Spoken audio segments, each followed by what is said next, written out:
Um, boy, that's shitty situation that we're in. Well, last where we left off, we didn't do quite as much as we usually would. Decided that we indeed would check out the caves and what was causing a ruckus there. Met a few red horns. They'll be dragging our bodies out in case we all die. Nice knowing you all. Let's see. Moonstone and I went in first. Didn't find much, at least at the time. A couple bloodstains, an entrance way deeper into the cave. And as the rest of the group came in, investigated more, found a literal pile of shit. Moonstone went deeper into the cave, nearly topples his way in. Watch your step, because the red horns can't drag your body out of that. He just smirks his way. No context.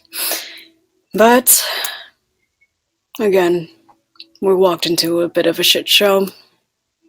Our tank currently has been attacked.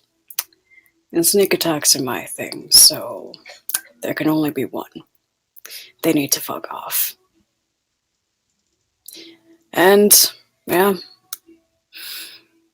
Get ready.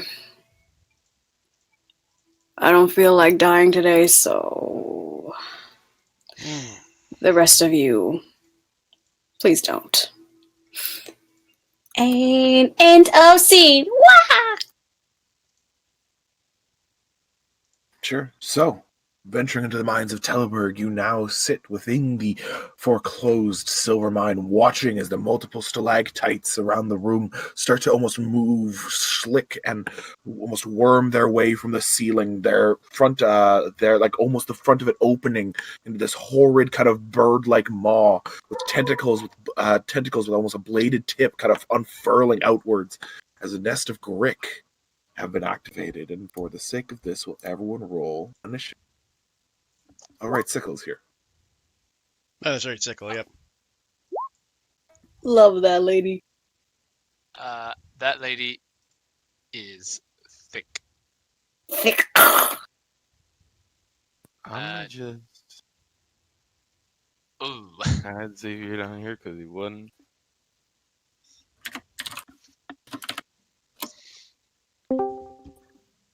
Hi, brother. Oh, wait, First off, the Grick Alpha, the larger monstrosity in the center of the room. Got a 5. My creatures always get terrible initiative. And it's many minor Grick. Yeah, there we go. Half decent.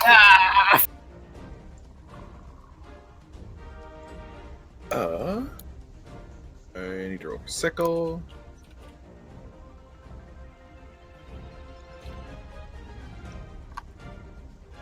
Oh, I bit Dex, but still 17.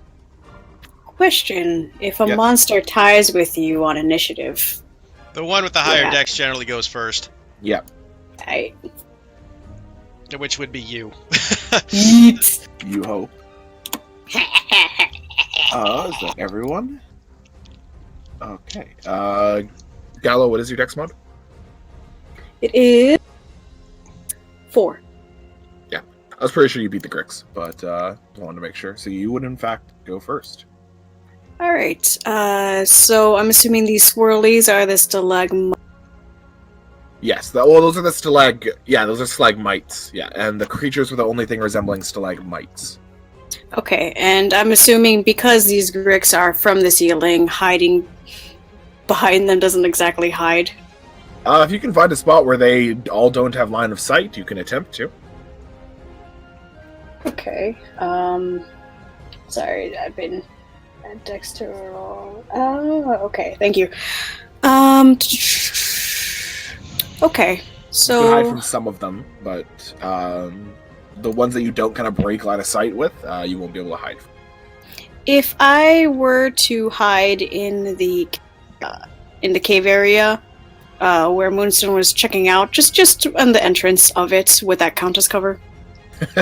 Like, starting to slide down the hole. Just starting to slide down the hole, just like kind of crouching, but generally just kind of hoping the walls do me something, or use the others as me. Yeah, I guess you could. There's enough cover Sweet. there that many of the Grick by the western side of the cave wouldn't be able to see. All right, it's a start. Then I'm gonna use my bonus action to hide. Then, as I move over my 30 feet. So Sure. Y'all watch Gallo make a bolt for the hole that seemingly might go to the Underdark. and I guess I have to roll a stealth. Yes. Your bonus action is to hide. Oh dear. 11. It's a bit difficult. You have to ensure that you're not going to slide down it, and you're kind of focused on that. But you imagine to a degree you're hidden. Okay. And I'm assuming, right, since there's no other sneak attacks on the rest of us, that I can use my sneak attack. You can either guarantee to gain sneak attack by firing at this one by Grotus, because he's within 5 feet of an enemy, or you can fire at one of the ones that you think may not be able to see you now after your 11 stealth check. Okay.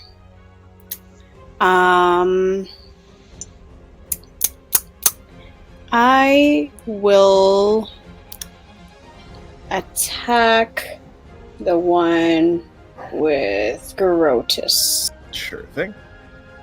Sure. You can fire. Unfortunately, their passive perception is 12. You are not hidden from them. So you can fire, but it'll be just a straight roll. If you hit, you'll get sneak attack because Grotus is nearby. In that case, actually, what I'll do is, instead of attacking, I'll do the help action. Technically, once you attack, Zaku, unfortunately, you've you can't. attacked. Yeah, you can't change your mind because you. Yeah. You can only do your okay. help action as a bonus action for that kind of attacking. Oh, that's right. Yeah. It's a bonus action. My bad. Yeah. Okay. You still What get do you your say? sneak It's attack, either- Zaku. You just don't get advantage. That's the only difference. Oh, okay. Yeah. So that one will see me with Grotus. The other one, that one doesn't. Oh, that No, one they all can see you, probably- but if you attack the one with me, you get sneak attack damage. You just don't get advantage Okay. on your strike is the only difference. Oh, okay. That's fine. Yeah, I'll do that. Okay. And I don't have the +1 bow anymore, so Unfortunately not. Ooh, nice. 22. It does hit. yeet. And it fucking Uh. doesn't have the damage roll on it.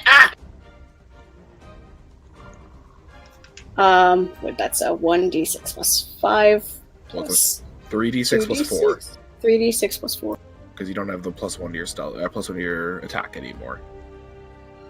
Because the magic bow is gone. 10. That is unfortunate. And even more unfortunate, as you watch the arrow slam into the form of the Grick, you notice that it doesn't pierce as far as it should. Creatures have resistant to non-magical damage. Gallo watches as the arrow sinks in, but clearly not as much as it should, and looks over to Moonstone's way and just raises his bow as is proving a point. Just like, this is what you did. I hope you're happy. It's legitimately unfortunate. I did not think we I could could find do something like something this. about that. To be fair, did not think we would be doing this, fighting something like this today. I thought it'd be more important to see in the dark. Also, I should mention, wait, Gallo called us out that his arrows don't seem to be working. Correct. Yeah. I'm assuming he dashed to get to me. Wait, but did he pull it out? Or no, as I guess 30 yeah. feet? 30 I feet guess- is exact movement. Okay, fair enough. You watch them fall from the ceiling and start quickly making their way towards the party. For their actions, it's going to be 2 sets of attacks on Grotus and 1 against Sickle. I could have sworn somebody was with a nest with me, but fair. So it's going to be 2 tactical attacks against you, Grotus. Yeah. A a miss, 13 and and a that's a miss. 5. As the creatures kind of attempt to surround and assault you, they do get the flanking bonus of +2, but I don't think that matters. That 15 will still miss. I have a 17 AC. You kind of just essentially, not like a fetal position, but take just all defense. You kind of forget about anything else for a moment and watch as those almost those pairs of the massive almost tentacles from their mouths just start slashing against your armor. None of them managing to pierce the adequately made chainmail, or what do you wear for armor again? Chain, Scale I now? believe. I don't have scale yet. I have chain. I still have to Okay. get 200 gold for scale. Okay. You hear them scraping against your armor, but they unfortunately don't manage to pierce. That is all the attacks they can do against you because they didn't land their regular ones. And then- This one, Goes against our barbarian, who has yet to rage. yes. The Sickle has quite the heavy health pool, so. Yeah. 22, that will hit. You watch as the flurry of attacks start to scrape against Sickle's skin, cutting into it deeply, dealing 10 slashing. With the landing of that, it gets to make a beak attack. Hits again. Which will also hit for 14 4. damage. Oof. This creature will dash, avoiding Grotus's reach as far as it's concerned, and will make its way towards Xavier, but does not have another action to use. Quick question, DM. Yes. Because my arrows are the quills of the manticore, does that do anything? No. Unfortunately not. The Manticore is not a magical creature. Heck, alright, Those are cool. only comprised of cartilage and bone. That's all. Yeah, with that, Sickle's uh, turn. I'm aware. You don't gotta tell me. I know. At the drawing of her own blood, Sickle will start to rage. And will make 2 bite attack. Yeah, just straight bite attacks. She lands both of them. Unfortunately, her bite is considered non-magical, so she deals 25 reduced to 13 or 12. Sickle keeps critting. Yeah. Yes, I'm well aware. Don't worry. Can't wait until we leave Teleburg so we can say goodbye to Sickle. Yeah, so can I. So, to Julius now. Looking out, you see these massive creatures, each of which about the size of your body, except for the one at the far end, which almost doubles it.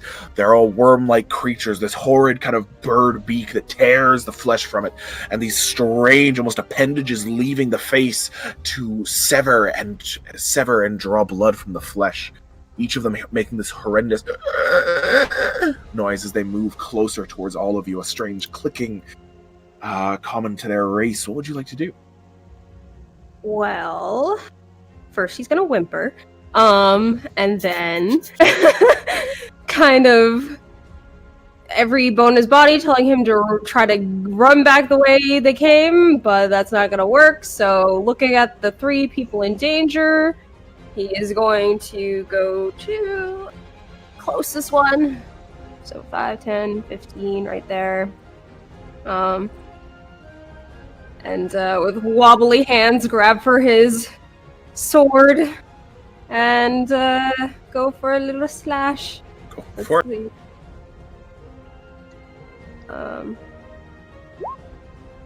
A 15 will hit. And I forgot you named it. yeah, he'll add a smite. For sure. As your blade kind of lands across the flesh, you notice it's like cutting through a thick leather hide. Your blade unfortunately does not manage to pierce deeply, only dealing 3 damage, but you can add your smite. Oh, 2d8. Nice. For 11 damage. Despite the fact that the blade does not pierce, it seems the radiance searing heat that you are able to give off from it does do full damage. It takes to a 14. Yay. Woot! Anything I else? remember you saying, Chris, didn't you say that it was dark in here, actually? Xavier's got night vision goggles. Or Julius has night vision goggles on. Yeah. But for me, though... You're blind. You're blind currently. Well, not blind. You know that there's very clearly something threatening beside you. And the flash of light from Julius's blade is just enough to give it that, like, you know, slight light. You're able to stare at it for a second and watch it fade into the darkness again. Yeah, you just hear, hey! All you guys hear is just, hey, what's going on? Ah, sweet jeez! What? I know it's scary right now. I'm sorry.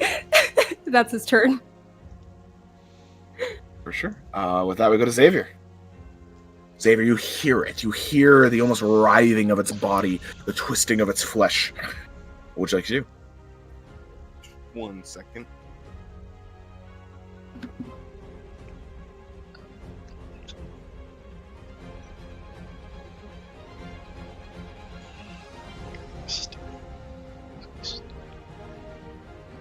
Get back.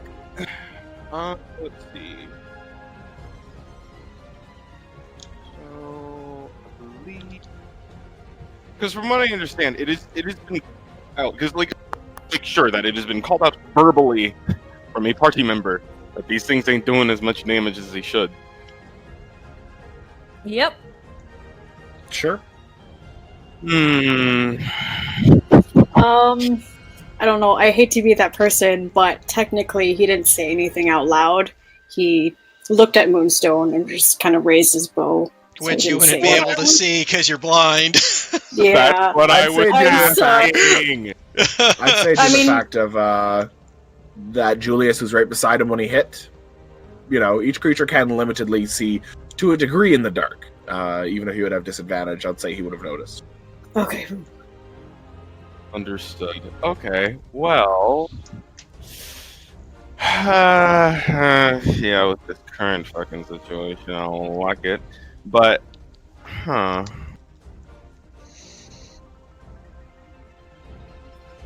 thing I want to do, but... I hate it here. I hate being here.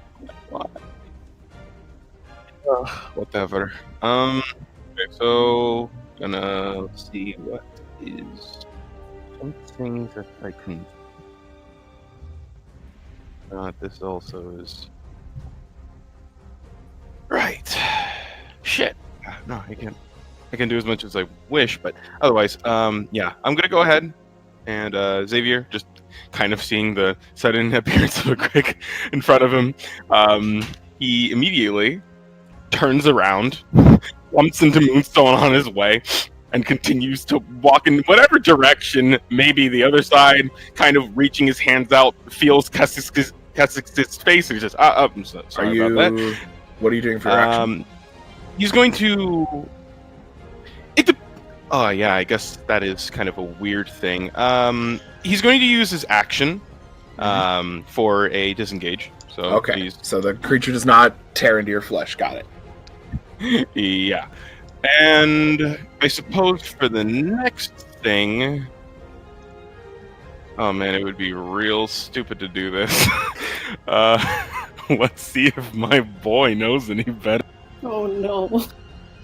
You gonna blame on? You know what? No, because I feel like Grotus's words of a long time ago were just, I don't think it's smart to flap around a room full of monsters. So I feel like he would remember that much, and instead, but at the same time, I can't fucking see. Do whatever feels right. Yeah, no.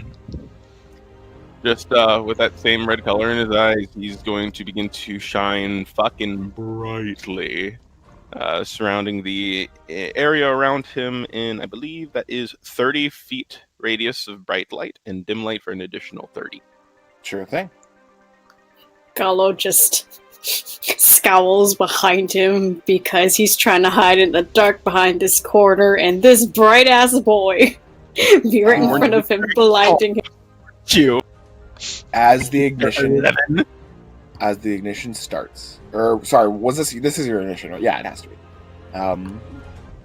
as the ignition starts, Gallo and Kessex, you feel this almost sweltering heat start to flow from behind you, and the entirety of the cave is lit. All attention kind of immediately turns towards Xavier for just a moment, the entire cave now is filled with light.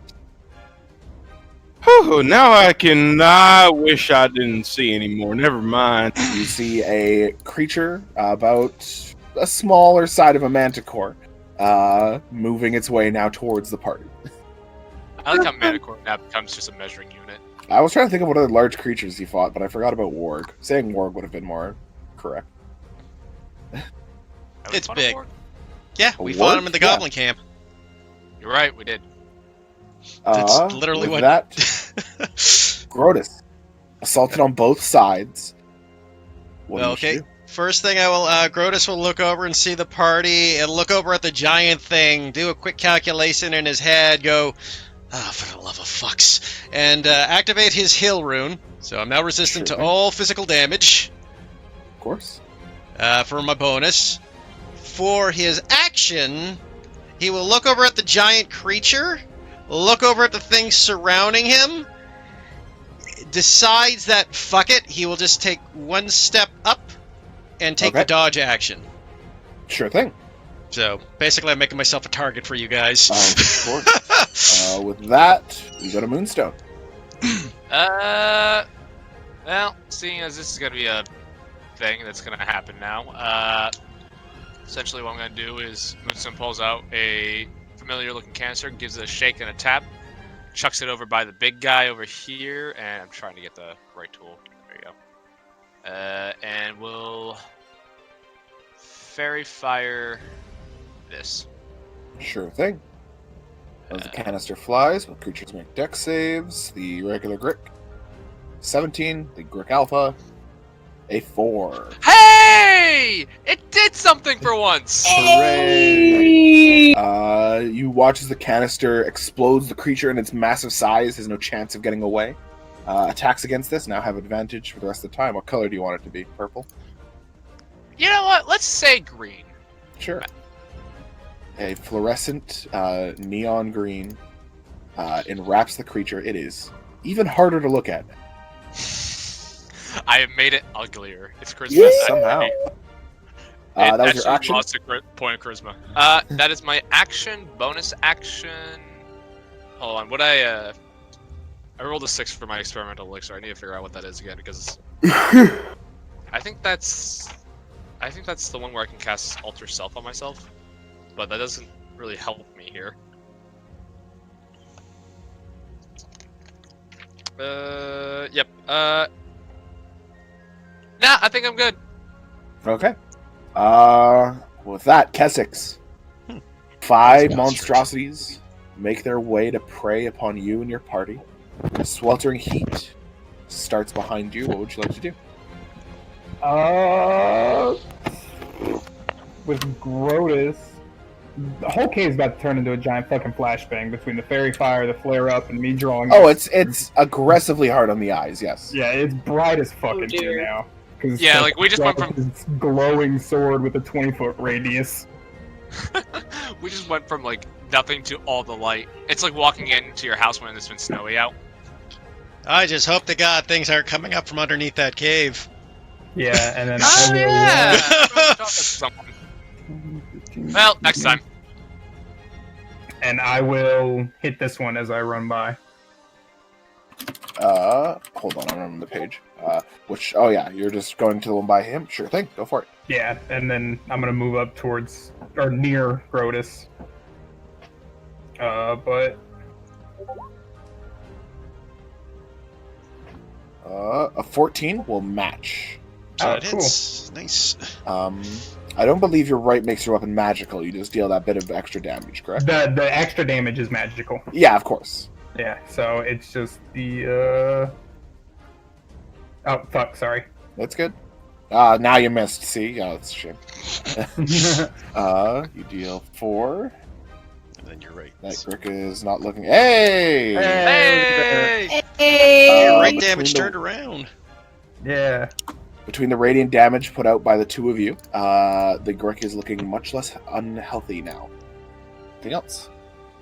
I will finish moving. So here, and then here. The creature will make an upward. Oh wait, no, you're mobile. Nope. Never mind. Yep. I'm aware. I remember sometimes. I swear. Anything else? Nope, that is it. All right.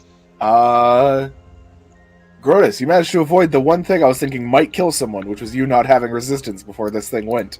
As you watch it almost like lumber towards you, its form dwarfing your own. It's going to start making attacks against you. At disadvantage. Disadvantage, you're correct. You watch as first, despite the tentacles kind of like moving and writhing, the almost snake-like tail first attempts to swing towards you. With a 23. Jesus fuck. Well, that obviously hits.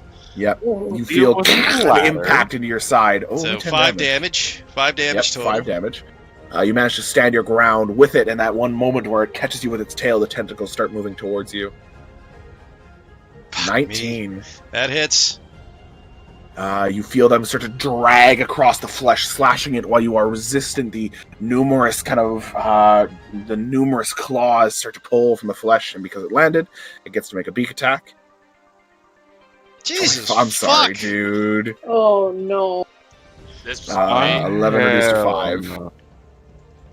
what you're looking at on hit points. 10. I'm sorry, man. No, it's the way the dice roll, man. I It mean, is. I was hoping the disadvantage would at least make one miss. Yeah. But now those good rolls are out of the way, and hopefully it'll be bad rolls from now on. I mean, all those would have. I mean, to be honest, it's better me than Julius. Julius would be down It if is. those hit him. It is. Because You are all those correct. would have hit him, and he'd be unconscious by now. I think any of Five those different people would be wounds down. on your body as now the frontal maw kind of pulls forward, grabs onto a small chunk of flesh like between the armor, and just yanks it free, tearing it off. This horrid sound as you feel muscle pulled away. That is all the Grick Alpha can do, though. Ooh. With that, Gallo, many of the creatures now have drawn blood from your allies. The massive one now lit with the fairy fire. What would you like to do? Oh God. Okay. So seeing how Grotus is having a big old time, and yeah, okay. He sees Sickle, who has been helpful thus far, and also these two who magical damage have been doing well. You said this one that they were attacking. Because of my angle, would it be weird to... Would I have to, like, step forward in order to... I'd say, yeah, you could step out and step back in, but that's Okay, to avoid, like, giving it half cover. okay. Yeah. I'm going to step forward, and he's, like, squinting past Xavier, trying not to look his way because it's too fast. So... He's gonna step over there, and, who's after me? Yeah. Okay. Actually, no. You know what? I'm going to use my action. This time I will do the help action for Julius attacking this thing. Julius attacking this one? Yes. Sure. Well, it goes to whoever first attacks it, but it'll probably be Julius. So, Okay. Oh, yeah. Whoever attacks. as just your 'cause bonus it's action, one of yeah, them. you managed to do that. We'll just mark that with this color. Well, as a note, it actually is probably going to be someone else. Sure. Whoever wants right. to make an attack against that has an advantage on it. All right. And I guess since I'm out here, I might as well make my attack on it. So not a sneak bolt. Well, actually, if you hit the one that's fairy fired, you get advantage and sneak attack. Well, they get sneak attack against any of them because they're all engaged. Yes. That is true. Oh, cool. All right. Oh, Hell, that reminds me. yeah. Concentration. There's that agreement, but also there's the fact that the more that we kill, the less we have to focus. That thing Yeah. is almost dead, so yeah, I'd probably leave that Grick up to Julius and Moonstone. Yeah. Okay. Okay. Since that one is causing problems, and as I have advantage on the big one, I guess I could try going for the big one since I'm out. Fire away. You do have advantage on the roll, as stated. Let me put my fire. Oh, Which very makes nice. this so it's 66 plus 4. Yep, 66? Sweet. crit.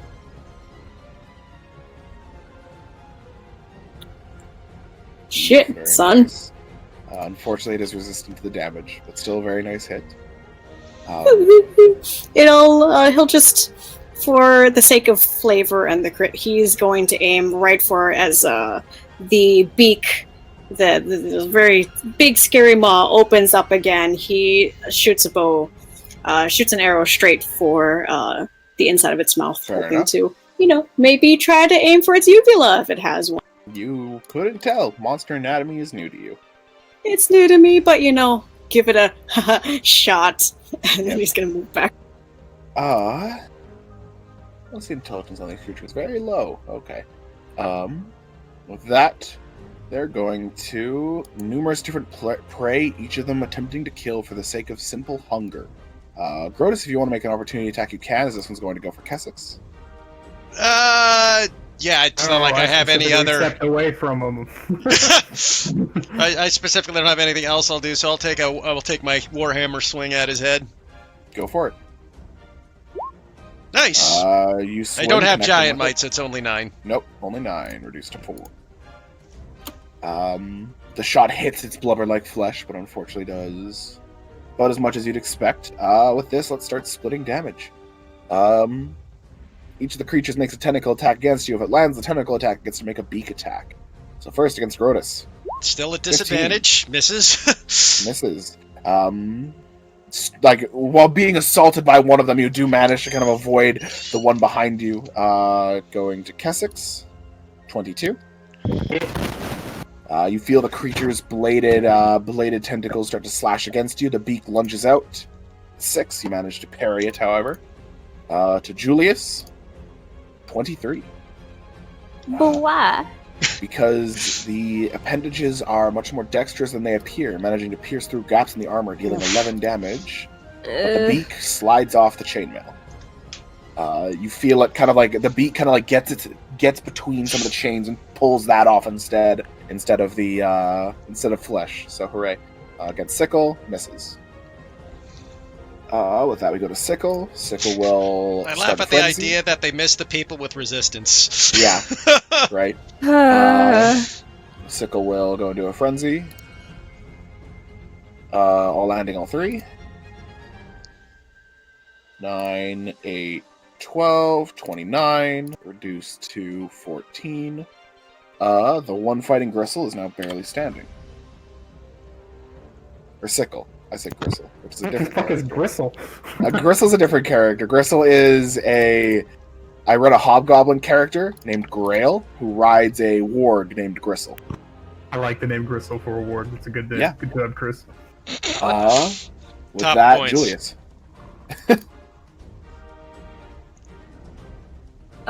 Inspiration, Chris. Sure, The I'll use one- that to reroll something the Grick Alpha does. The one that attacked me is pretty injured. Yes. He was You get initially gonna aim at something else, but he'll turn to the injured one actually and take advantage it. of that advantage attack.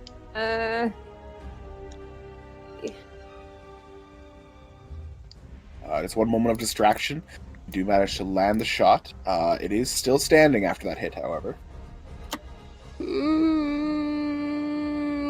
No, I won't waste it. That's my turn. Sure thing. Xavier. How are you conserving spell slots? Because they still can heal. Yeah. Well, I mean, lay on hands can be used at any time, but that's an action, so. Well, You're going to see the Grick Alpha in the distance, and especially seeing it wailing on Grotus, that smile of his soon turns into more of a devilish grimace, as just with the one hand he raises it, and the fire begins to jet out from his elbow, spinning in the arcs of 3 before reaching his hand and then projecting in a scorching ray. Sure thing. What are your targets? My targets would be the Alpha Grick and only the Alpha Sure Grick. thing. Uh, All 3 shots are at 1 second, advantage. though. 1 second, though.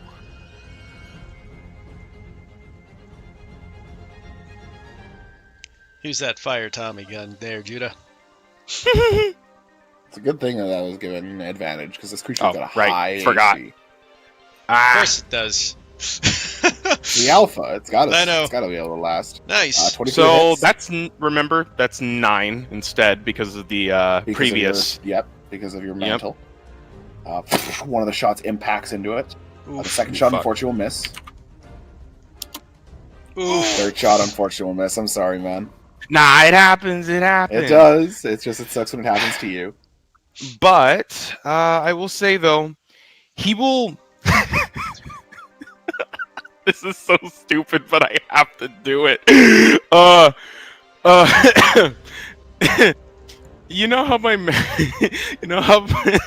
you know how my mantle of flame hurts people if they touch me. Does it work the same way around if I touch other people? Yes. Push past freaking Moonstone, light him on fire. Wait. No. I can't. I wouldn't be able to do it this turn anyway. But there's something really stupid I wanted to do. But otherwise, it'll deal 2 damage to it. No. It's technically it's better, but also worse. But yeah, no. He'll go ahead and quicken though, and just with the excess flame and heat that's still from his hand, he's going to project one more fire bolt. This case. Sure thing. What are you aiming at? The alpha. Go for it. Yay. 23 will hit for 6 damage. Thank fuck. The creature, while it does have its resistance to physical damage, does not seem to care much for fire. Burn it! Burn it to death! Burn it with fire! Yeah, that would be the goal. With that, Xavier, anything else? You got movement still? I feel as though he's going to go ahead and move off in this direction. Sure. Just moving just this tiny bit, but Oh. I will say one thing though, that blue eye, as much as it's beginning to take over with the red, there's a slight dim glow, but other than that, yeah. That's the end of my turn. Sure. With that, we go to Grotus, still being assaulted on both sides. Okay, first thing Grotus will do is use Second Wind Okay. as my bonus. Bonus action. You steady yourself and ensuring that you'll stand against another assault. 10! Nice! 10, nice. I am not standing another assault. I can't survive another assault from that fucking alpha. I will use my action to disengage. Okay. I will action surge to. You said the one the Sickle was fighting was near dead. Yes. I will use my action surge to smack it. Go for it. You got 2 attacks now. No, 1 attack. We're only level 4. Yeah, but you action surged, didn't you? Yes, but that only gives me. I use my action to disengage. Oh, correct. You're correct. Because otherwise, I would get wrecked. That's not technically true. You may have survived.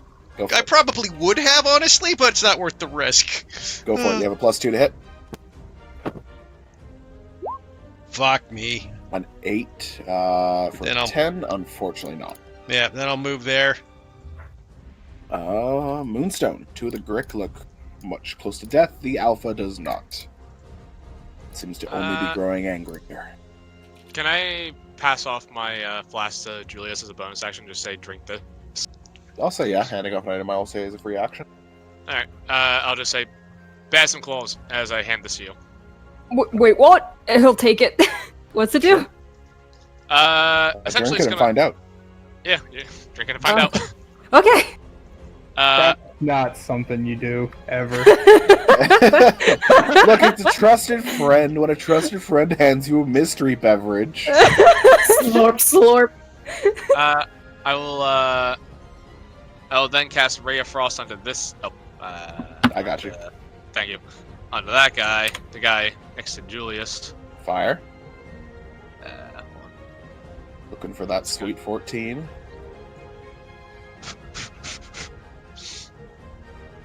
I hit! Nice. for 6 damage as you begin to chill the Grick. It seems to perish. I killed would something! I would like to use my reaction to have it come attack this other one. Oh, sure. Nice. You kind of watch as the creature relishes in the pain of the cold for a moment. The snap freeze of some of its body seems to cause enough pain that it loses consciousness, and in that, Castex, you kind of hold a hand out towards it. How does your puppeteering look, by the way? Is it like I would say probably the same white flames that are on the sword probably just sort of take over the beast for however monster for however long. And it can move up to its full movement and make an attack? Half its movement. And Half its movement? Yeah, That hold on 1 second. Let me make look at oh fuck, where did it go? Puppet Master, 30 feet of you drops to 0 hit points. You can use your reaction to make the final aggression. It can make a single weapon attack within its attack range, and then I can use and then I get to burn a right to make it move. Okay, so you're going to burn a right? Yeah, so... Sure. Because it doesn't have a ranged melee or weapon attack, does it? Not that one, no. Okay. You would have seen the Grick Alpha does have a bit of a range around it, though, that it can swing at. On some of its attacks. And it's going to gain a bonus of +2 when it attacks. Sure thing. So there's that. Yep. The creature, you almost watch it in this horrible, like almost marionette across the white flames, move towards its former ally and will attempt to essentially spearhead it before it dies. An 18 will hit, dealing 5, which is enough to kill the other one. Damn. That's awesome. Hey! Yeah, you watch as you manage to pierce through one of them, and as pierced by its ally, it falls dead, and its ally, still piercing its former brother, also collapses. Yo, that was an awesome... Yeah. I wish I could use 2 reactions because I'd definitely do it again. Just an endless string. No, I can only do it twice per short rest, but... For sure. With that, it goes to you now. With many of your allies retreating, many of the Grick look towards you. Yeah, which is fine. So I'm gonna hit this one. Go for it. 20 hits. Hey! You bring your saber and slash across it for 4 plus 3 for 7. Okay. And then The skin sears and burns. 20, 25, 30. Alright, Yeah. and then we're gonna go all the way over here. Sure thing. Do you get free disengage from all creatures or just the one you hit? Just Any ones when I you hit. attack, but I have 40 feet of movement speed, so I can easily... Yeah, he just went Yeah, this way. okay, you're right. That's fair. He can Sure go thing. around, yep. I don't know how to do the yellow line thing that y'all do. If you like grab your token where you can like move it around and then start to right click, it'll give you like little spaces. So if you like left click it so you can like maneuver it and then start to right click, it'll start to give you that. Speaking of, now with Julius kind of moving, not with Julius, now with Kessex moving away, doesn't like the fire, but it also doesn't really care. It's a big creature. Hi. Oh no. No. Julius, you watch this almost like a massive slug slither towards you.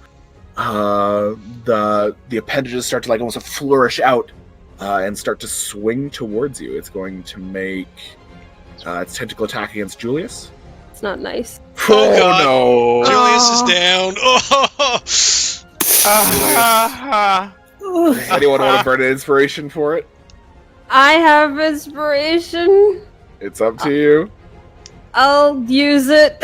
Okay, for the sake of it, let's see how much damage it would have done. Yo, that would have killed. Oh god. That could have killed Julius. I think. What's your hit points at, Julius? 30. 30? Okay, it wouldn't have killed you. It would have got Dope. very close. So to reroll, 13. This is. In a moment of luck and faith, you manage to raise a shield in time to feel the assault of its appendages, the steel of your shield while holding firm. You do watch one of the tentacles pierce through it and start to almost like twist and turn, attempting to grab at your flesh. He's screaming at the top of his lungs, very high pitched. Yes, you watch Somebody's your concentrating life. on a somebody's concentrating on a spell it doesn't like. Gallo, You kind of watch this assault on Julius as its tail comes around. Not Gallo, sorry. Moonstone, you kind of watch the assault on Julius as his tail comes around and swings towards you for 20. That will. You feel a heavy impact into your side. Make a Constitution saving throw. DC 10. DC 10. Okay. Almost shame. Almost sad that we had to re-roll that. That would have been the highest damage I've ever done to any of you yet. 15. You manage to hold on to concentration as you feel a heavy bruise start to form on one of your sides from the creature's massive weight.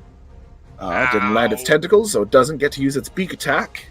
With that, we go back up to Gallo. The creature gets ever closer to you, now assaulting your allies, tearing through the metal that protects Julius. What would you like to do?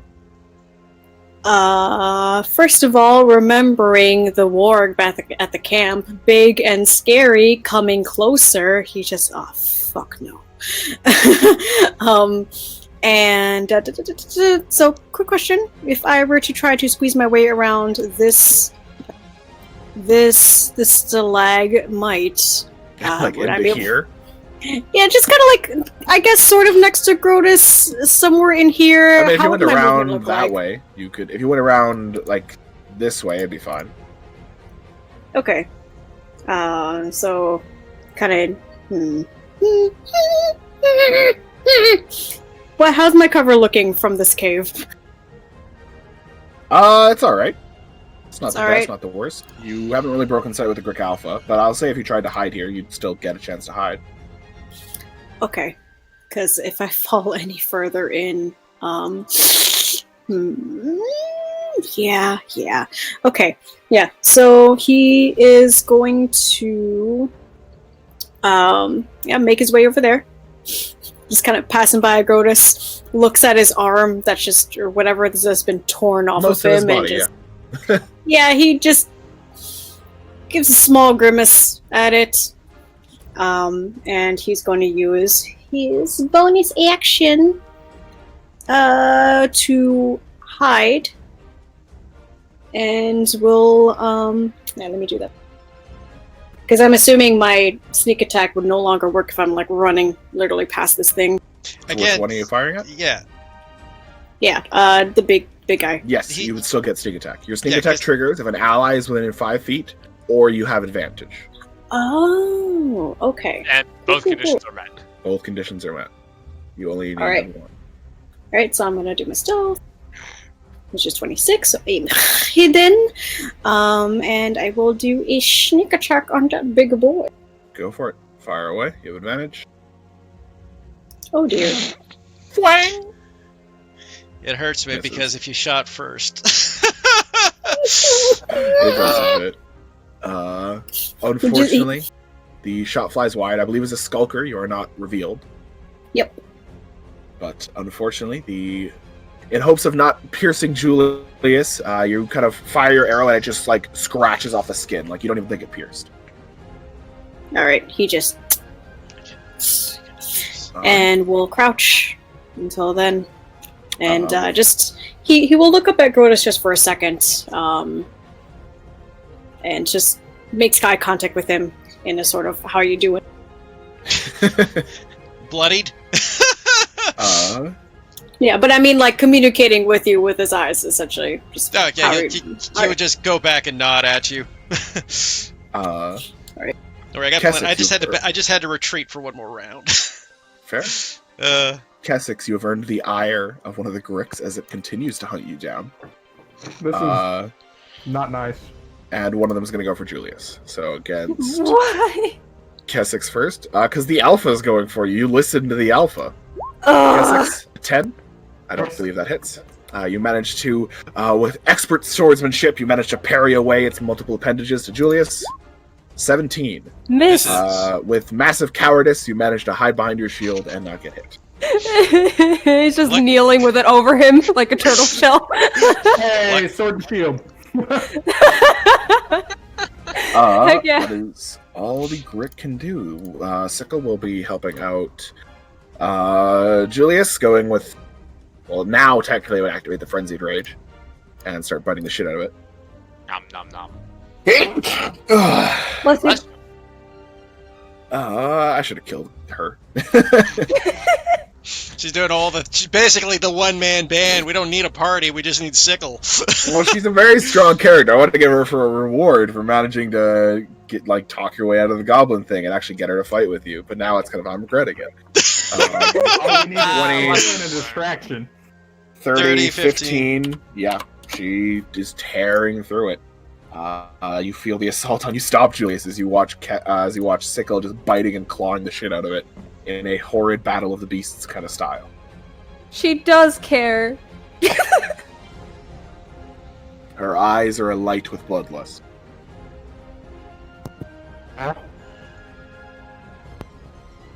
So it's my turn? Yes. Okay. Moonstone handed you a potion, said drink this. Yeah, he's cowering under the shield. He will drink it. Okay. You can describe what it does, Moonstone. Alright, so as you drink it, you feel a little twinge in your heart, like you just it beats extra hard for a second, and you just feel this almost like cool burning sensation in your hands as you notice that you start to develop these very sharp claws, and your hands start to get a little bit more hair. You now have claws that are considered you're considered proficient in with unarmed attacks that deal 1d6 slashing damage, and they count as a +1 weapon. Whatever gloves you were wearing are ruined. He starts crying more. And yeah, you've now essentially got werewolf claws from your hands. I hope this is temporary. Essex pushed out from the other side of the cave. Ew, gross! Julius will just look at this and then look at Moonstone, just please tell me this is temporary. You got an hour. No, Okay, fine. And he'll so it's a D6 plus 1 weapon of D6 attack? Yep, Yes. so it's magical, so you get to... So it won't be resisted like your longsword is. You can also smite from it. Okay. And then just rolling for the attack, it's the same as your longsword. Well, technically it's +1 to the longsword because it's a +1 Oh, weapon. yes, correct. Yeah. Okay. So for rolling with that, should I just roll my sword and then the D6 instead? I can add the 1, yeah. So, Okay. roll your sword. If you're attacking, are you attacking the Grick Alpha or the regular Grick? How are they both looking? The regular Grick's looking pretty bad after Sickle's assault. The Grick Alpha is looking angry. You do get the Grick Alpha, though. Yeah, he'll go for the alpha. Go for it. Horrid monster hands. Funny enough, with the +1, you match its AC. Ooh, nice. Hey! And I will throw a smite into it as well. Sure thing. As you take these now werewolf claws, you manage to grab into the flesh. Your fingers kind of sink deep. Wait, you feel its Nikki, blood. Yeah? Smite is a 2d8. 2d8, yeah. 2d8, yeah. Oh, whoop, should I re-roll it? Yes, of course. I should mention the natural weapon is technically a claw, so it has its own roll of. Yeah, you have to roll a d6 for your damage as well, Nikki. Yes. All right. D6 +5. +5? Yeah, Yes. because It's it's +1 weapon. +1 weapon. Oh, Yeah. okay, okay. Sure. So you deal a total of 17. Your hand, you manage to get it within maybe 3 inches into the Grick's flesh. You kind of feel it as you start to pull and try to tear through it. Yeah, you deal full damage, so you deal 17. And now it's bloodied. Well, just scratching at it, he's just these are so ugly. Yeah, tearing into something's flesh with your fingers doesn't feel good either. Yeah. Hey, now you know how Anymore. Moonstone feels. Claws You are have a- awesome. You have a bonus action and an action still left? Me? Yes. A bonus Oh, no. action, not an action. Oh, sorry, movement. Sorry, is what I meant to say. Bonus action Oh. movement. Okay, I I don't... apologize. I mean, the only bonus action I have is my expeditious retreat, so Didn't you drink the potion? Wasn't that the bonus action? Oh yeah, you drank the potion. There is no correct. yeah, So that so will be all unless you want to move away. Which will be up. that's not smart, so I will stay where I am. Wouldn't have the party ever let that stop them? Okay. Xavier. Grick's getting closer to you. And all he cares about is burning this thing currently. So yeah. Stay behind me. You'll be fine. Burn. So yeah. I'm thinking. Let's see, because previously and then. Okay, yeah. So I believe what he's gonna first do, right, is he just clenches his hands and proceeds to absorb one of his spell slots and turning it into sorcery points. So just Sure thing. one, That's your one bonus level, action. and then immediately afterwards, opening his hand, another scorching. Sure thing. Bonus action to make spell points. Yeah, Scorching of course. Ray is your action.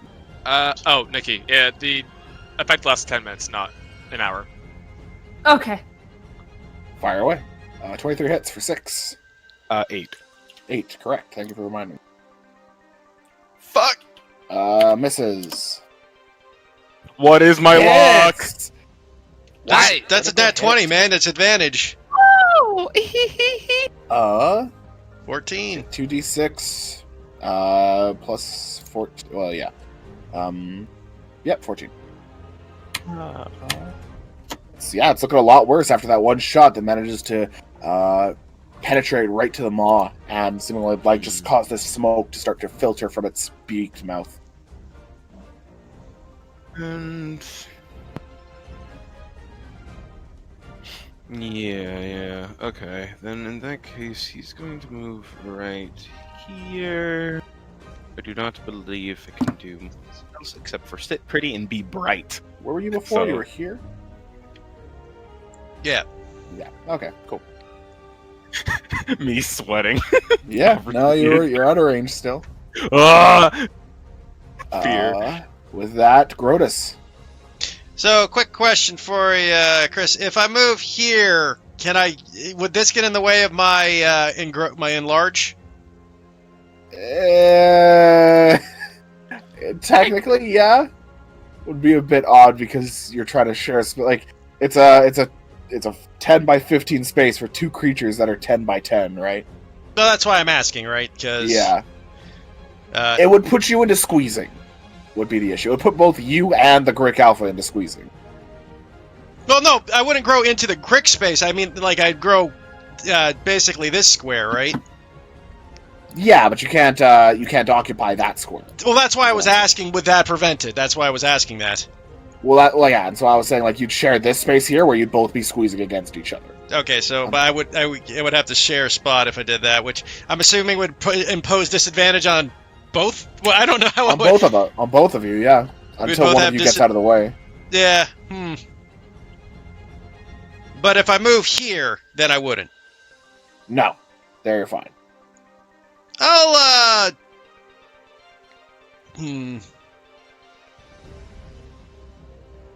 Just trying to think of what's best to help.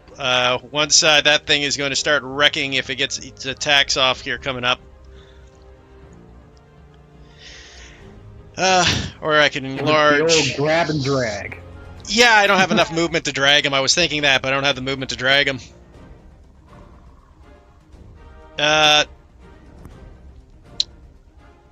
So, okay, that still gives me an attack of opportunity if I grow there and then attack those. So I'm just trying to think of what, because of this and that.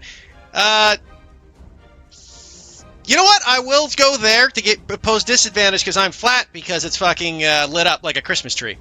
Correct. So both you and the creature have disadvantage on attack rolls and skill checks. Yeah, but I have my ability to whack him. Because it'll be flat because he's lit up. So I'll try whacking him with my giant smite. Sure. As you kind of engorge into the space, you and the Grick are hip to hip, pushing against the wall and the stalactite behind you. It's super uncomfortable. But yeah, make your attack. Yeah, I just want to check this 10. That was 15 foot movement. Technically, I guess I would only be able to move him 5 more feet, so I wouldn't be able to pull him away from everybody enough. Away from Moonstone, but not. Yeah, I'll go for a whack in the head, I guess. Go for it. Smack. That hits. Well, 14 hit. damage, reduced to 7. Reduced to 7. Yeah. Yeah, it's looking pretty bad now. You managed to bonk it on the head.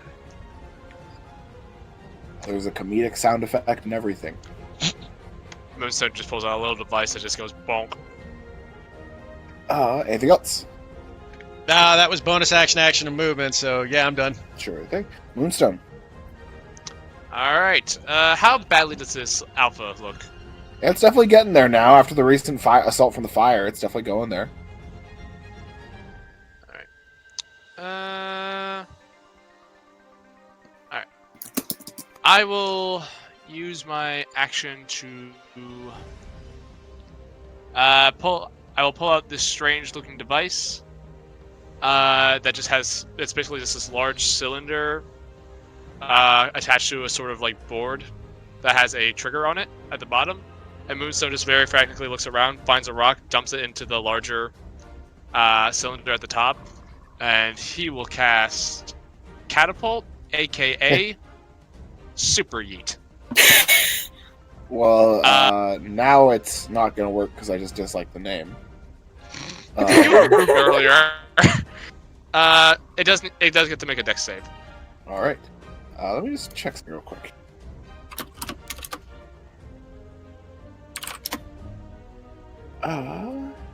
If you want, I can post the spell. No, it's not that I'm looking at. It's something. I just want to check if squeezing gives disadvantage on a save. Oh, that's While squeezing through space, a creature must spend 1 extra foot for every foot. It has disadvantage on attack rolls and dexterity saving throw. Hey! Double team, Yes. Michael. I squish him up, you disadvantage. whack him. A 6, the 9 impacts into it. It is considered magical damage, so it does hit. It looks to be on death's door. Nice. Sweet. I will, that will be my, turn. All right. With that, we go to Kessex. Super Yeet is the best spell. A chance to steal the glory is here. You could kill it. Be the hero. I'm not gonna, because it's either I do nothing or I hit and run, which is what I do. So, 15 hits. all right. For 4. For 4. Nice. And then I'm just gonna mosey on down here by Sickle. You imagine if the Grit could speak, it would be yelling at you, but it can't. So. With that, we go to the Grick Alpha. The Grick Alpha... Oh, how is it going to do this?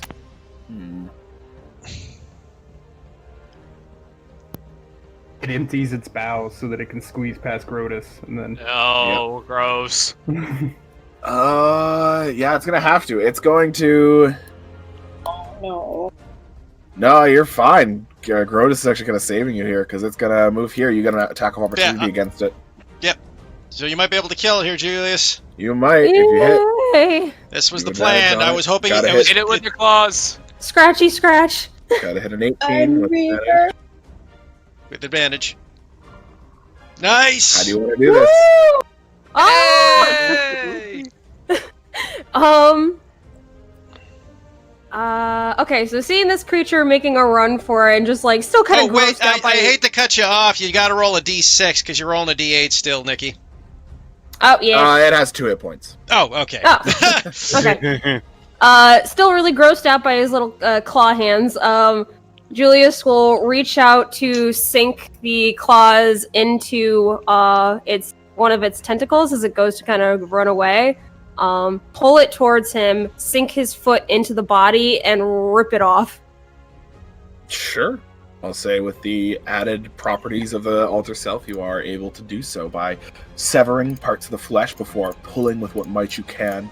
The Grick not able to fight too hard against it, and as the flesh starts to tear and blood starts to pour, finally it seems to lose consciousness and slam its body into the rock bed. Creature And- dies. And after that really cool moment, he just kind of shakes his hand and is just like, ew, ew, ew, ew. With that, yeah, get its attacks on. Damn, Gallo. Alright. So, between watching Grotus get torn to shreds, to Sickle mawing at these creatures, and Julius tearing off flesh, he just kind of stares at all three of them. He doesn't know what to say, if he should say anything at all, but if anyone is looking his direction, he just looks disgusted right now.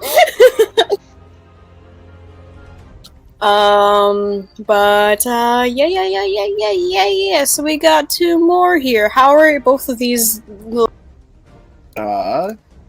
They now look a bit frightened. This one looks a lot worse. They definitely don't seem like... With the alpha dying, you imagine there's a quick drop of morale. Okay. Yeah, in that case, I guess he will use his bonus action for the Grick that's being surrounded, just to get that one over with, and then he'll attack the one that's over here. Okay, so as a note, that one, you never did manage to break line of sight with it, so it does know where you are, so you would not get sneak attack. Ah, okay. I don't want to get attacked by it. So, instead of,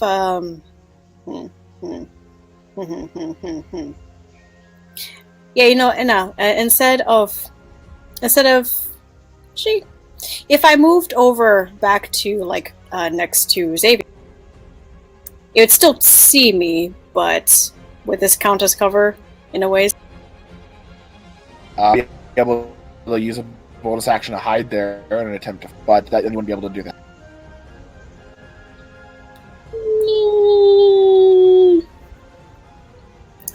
Yeah, fuck it. I'm still going to use the bonus action to help, but then I will just move over there. Alright.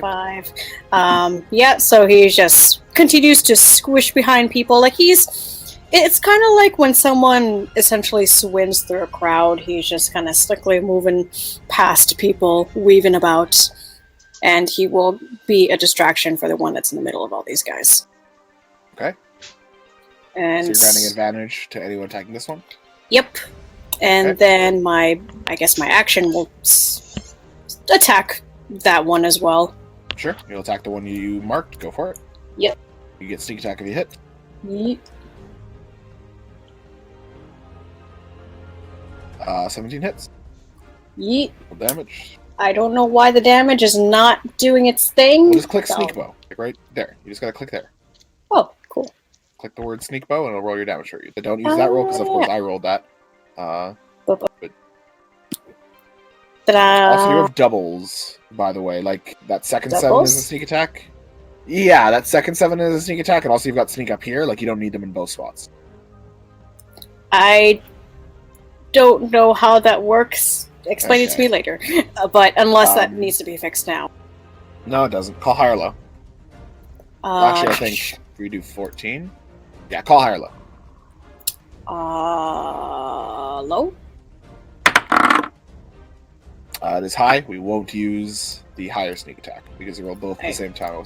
Creature is now barely alive. Sweet. Ooh, 14 days. Still had more than 7, eh? Oof. It had 8. Yep, and- So it hit Yep. 1. Anything else?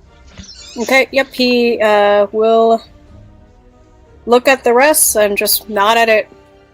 Just to, finish the job. For sure. With that... Yeah. It goes to the Grick's turn. This one is going to disengage and start to very quickly start moving down the hole as it slithers by you all. Could I... Oh, because I'm a range attack, so no attack of Disengaged. opportunity. It Yeah, disengaged, so no. Yeah. The other one is going to wonder. There isn't really a spot where it could. The other one is going to dash and start trying to move its way back up the cave.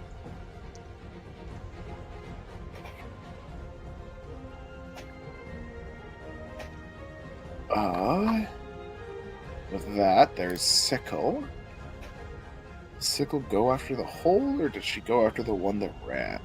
Can she fit in the hole? Yeah, like the Grick Alpha managed to get through the hole. You I guess could that's fair. Squeeze through it. I don't know, did the Grick Yeah. Alpha snuck through it or just grew in here? No, they hadn't been here for long enough. It did manage to get through. Okay. Yeah, I guess Sickle would go for the closest one, because she can get this one on one attack. She just needs to land a 1 of 3. Yeah, kills it. Sickle hunts it down and tears into its back. Nice. Nope. Only one remains. I remember what their initiative is, don't worry. Of course, I deleted the one that had their initiative. With that, Julius, as far as you can see, as you watch one of them slither away, there are no more around you. Do we have time for a... We're allowed to, like, give quips, like, not on our turns, right? You can give quips, sure. I never had a rule against them. Well, just something, like, a quick thing of, like, it's escaping up the shaft. Or something Yeah, like that's that. fine. Yeah, just, like, don't want to get up to the minus. So the one that's all the way to the left? Yes. That one's heading It's the only one towards that's people. alive. Okay, Julius just kind of has this look of like, but I don't want to go by myself, and he'll finally just kind of go like, fine, and run in that direction. 5, 10, Sure thing. 20, whoops, 20, Starts 25, dancing. 30, 35, Circle for a minute. 45. Well, actually, how injured is that one? It's moderate to not bloody. Okay, I was right over here, right? Yeah. Okay, so 1 second. Yeah. 10, 15, 30. Can I see it from there? I'd say just barely, sure. From where I am there and looking down where it's headed, do I see anything past it in the direction it's going? You would know that it's heading toward where the red horns are. That's the way you came. Okay. Guiding bolt. Go for it. Roll 14. Oh, damn. Hits and kills. Woo! Nice! You needed 17 damage, yeah. Wow. That was a very good Damn. damage roll. I make it get up and charge Julius. Wow, the horror. As Julius like blows a hole in its center, it starts running at him. I did it! Oh god! With that, combat ends. As all the Grick are defeated. Everyone alright? I've been better, but that'll be fine. Could you change my hands back? So, Chris, in the book it says they are... I need to clarify something with you, Uh-huh. because I read this. The drinker's body is transformed as if it was by the altar cell spell. The drinker determines the transformation caused by the spell, the effect of which lasts for 10 minutes.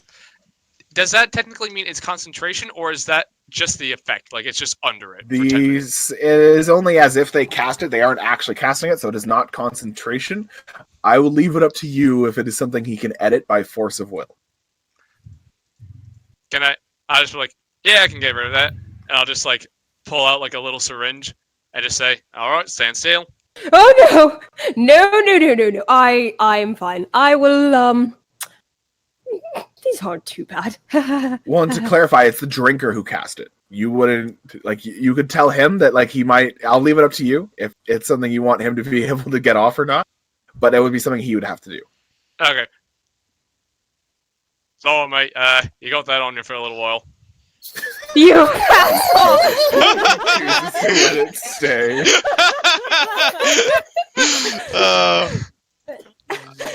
She just looks down at the hands with just this like tear, this like saddened look. It only lasts for, what, another month? 9 minutes? You'll be fine. And just don't scratch your face. It's like I guess another month. It's like Yeah, I was thinking that too. Xavier. Oh, go ahead. Go ahead. I'll do No, it. go. He's just gonna do more ridiculous stuff. Go ahead. Nah.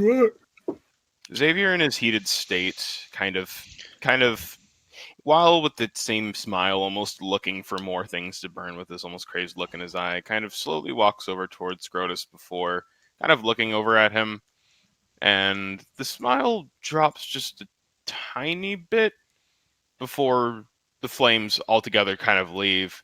And immediately afterwards, and kind of crumpling over for a quick second, kind of within heavy, bated breaths, he says, "Hey man, you all right? You were taking quite a lot there. Ooh." Curtis looks down at his ripped open chest. I've had worse. I'll be fine. Ah. Kind of looks over towards Moonstone and just like points at Grotus. He's like, "You can fix that, right?" I look over and I'm like, "Do you want me to fix it?" I wouldn't worry about it. Give me a bit of a rest. I'll be fine.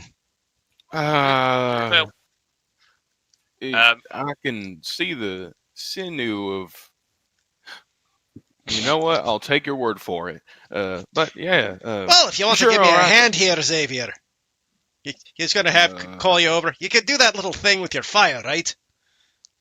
what are you doing?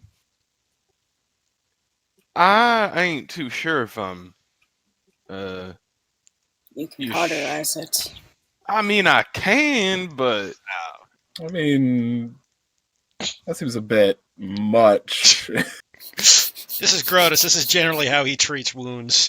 True, but cauterizing is something you want to do if there's like no choice. Like it's either this person bleeds out or or not. Sigalo like knows this, but he's just like, well, Fireboy here, he wants to do something, so like that is technically something you can do. Not that I suggest it, but I mean you can figure that out for yourself. Grotus is a smith. He literally does nothing but cauterizes his wounds every day. also, wait. Actually, a better question though is does Kessix's sword constantly glow? Yeah, as long as it's activated. Is it still out though? Well, yeah, for right now. Okay, then he'd be essentially using that light for the meantime. But yeah, no, he just kind of looks over towards him and is just, I ain't too sure if that's quite smart, at least for now. Plus, I mean, damn, my mind has almost forgot what we were doing before this battle. We were here to take care of a pest problem, which we have now done. Yes, we have. There's a giant yeah, hole no, we no. should probably check out. Make sure nothing else is going to come back up. Yeah, that's what. Yeah. Okay, that's actually one of the things Grotus was going to say. In any case, don't worry about me. I'm more worried about that hole over there. If he's gonna, Yeah. I mean, I guess it's just. Let's take a bit of a rest before we start poking our nose back down there. What is down there? You were looking in there earlier. It's a giant ass pit that leads to the Underdark. Do you make sure that Sickle has heard that? She's not going down it. Okay. just see Sickle fall. And Yeah. This is how I get rid of her. She's done too many crits. Time to let her go. Sorry, Sickle, but you're fired. You made a serious fucky wucky. Time to get in the forever box. So, as we're kind of like looking around, Muso's just gonna look at the Grick Alpha. Yep. Anything of interest I could potentially get out of that thing? No, again, it wasn't a magical creature of any kind. You imagine that some people might find the use of its hide, as it is a very like sturdy, almost rock-like material. Other than that, the only kind of like unique natural ability these creatures seem to have is they blend in very good with stone. But aside from like making ghillie suits, it would take quite a while. Nothing could really be gained from it. All right. So it's got like a rocky hide, you said, eh? Yes. What's the insides like? The insides, it's a lot of heavy, kind of intertwined muscles.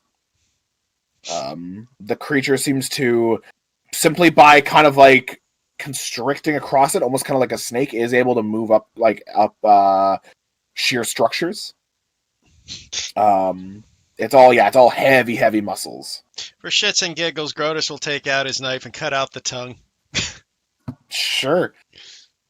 You can do so. It's like that of a bird tongue. It's like a thin, or not thin, but it's like a singular, almost like cylindrical kind of style tongue. Can Moonstone go over to Julius and say, "Well, sorry for not telling you what that did. I had a feeling you wouldn't want to use it unless I didn't tell you." I mean, no. It's not exactly pleasant having this, and looks at his hairy hands again. But Oh no, I'm not and- going to put my vanity above, say, helping you guys in a fight. That's good to know. Besides, having claws ain't that bad. Watch this. And Moonstone will just cling to the wall. Eh? Eh?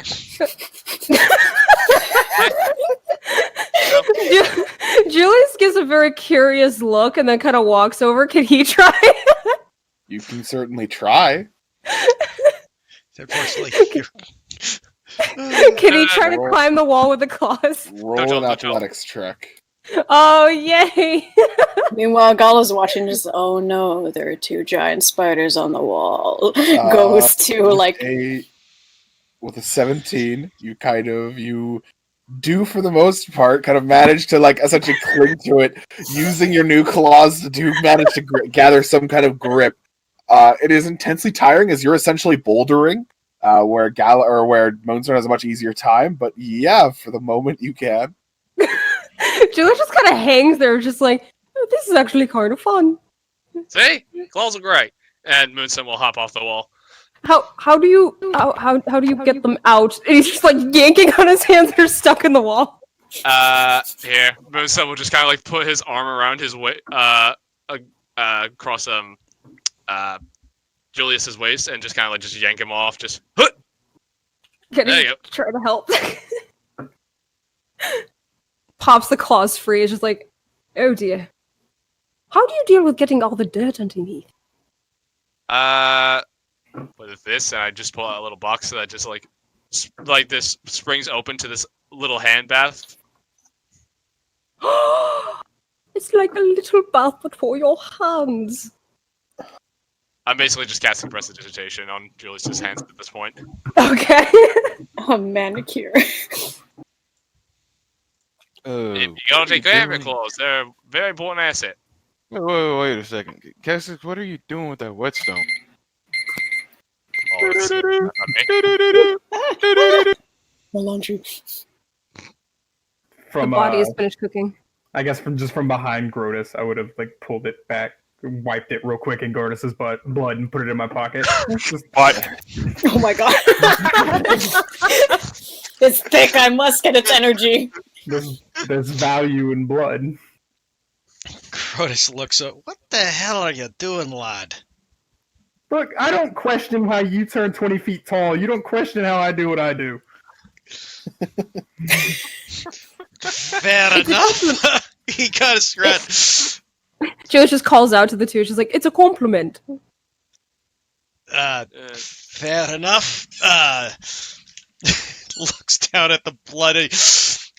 You could have just asked, I suppose. Yeah, most people say no.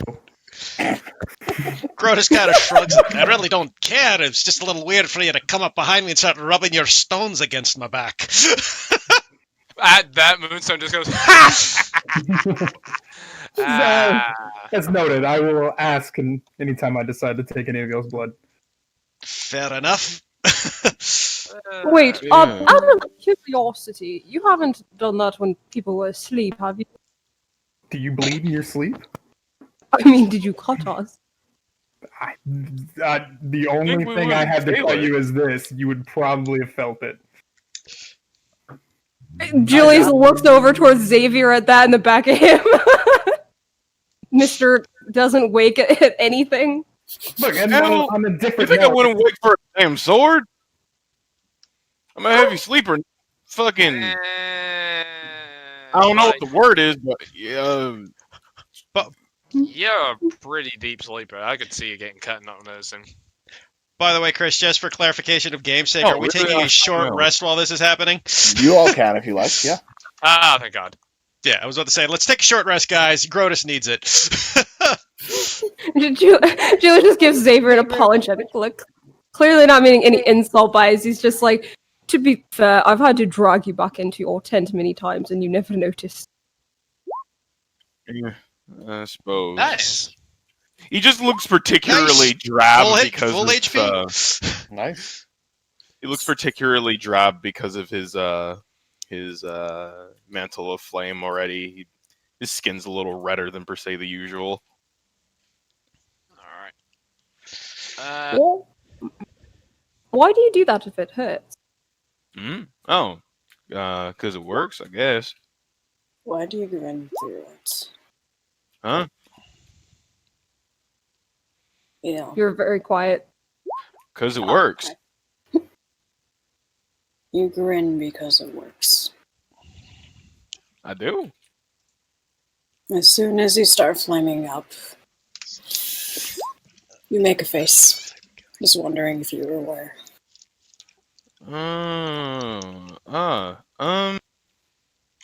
No, never, not quite. I guess I kind of, I don't know, lose myself in the moment. I usually only ever really feel the pain after a bit of time. It's kind of like, how do I put it? It's kind of like, and he kind of shoots a flame onto the ground before using control flames to bring it back up and just kind of swirl around his hand. The same steam kind of emitting, so he kind of winces a tiny bit, but he kind of lets it just spin around. And he's just, I don't know. It's kind of like, it's some I can't quite explain per se. It's just like I have all this heat pent up inside of me constantly, and well, whenever I do that, it's I guess you could say it's kind of a magical equivalency to taking a fat piss. That's a way to describe it. Interesting way to go for it, yeah. Well, I mean, it's satisfying. Otherwise, it's kind of uncomfortable. Yeah, fair enough. Oh, I guess six. What's up? I've got a bit of a project if you want to help me once we get back to town. Yeah, I'm always down to assist. Awesome. I've got the mancore tail that we took. I dissected it and found out the mancore actually produces some sort of oil to help keep some of its muscles frictionless, so we can launch its quills. I'm thinking about being able to. I'm trying to figure out how to synthesize it so I can use it in my own designs. Oh, I'd be more than happy to help. Yes. Excellent. So, Must be- DM. Oh, sorry. Continue. I'm also thinking I could probably use it for your dart launcher, so that way, when it fires, I can keep the design a bit more slimmer and make sure it's not bulky. That would be very helpful. Speaking of such things, everybody got some rope on them, eh? Let me see if I do. The hell? Checks inventory. I do. 3 foot of rope. 3 feet. I, bro. I have no rope. I have 50 feet of hempen rope. That's what I got too. Grotus goes, probably best if we get our rope together. We don't know how deep that pit is. It's probably, if we're going to go down there and explore, we're going to need rope to climb down and up. Why can't I just shoot like a bolt of fire down there? And wake everything up that may possibly be on the walls on the bottom. Well, I could just climb At down. least we would know that they're there. Just saying. Well, I could just climb down. Like, Julius, can I get my goggles back? I mean, if we climb down, then it's probably even worse. I mean, our other option, obviously, is not even to bother climbing down and just seal the area back up with a bit of a controlled cave-in with the miners.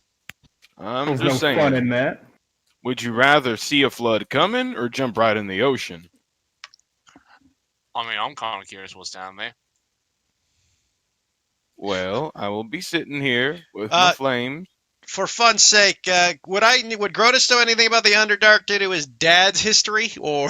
It's possible. I'd say you, Kessex, I do know how to speak Undercommon. sure, I'll give it to you on that then. 3, you can roll history checks. Whoa. 20. Nice. Good. Daddy taught Grotus many stories.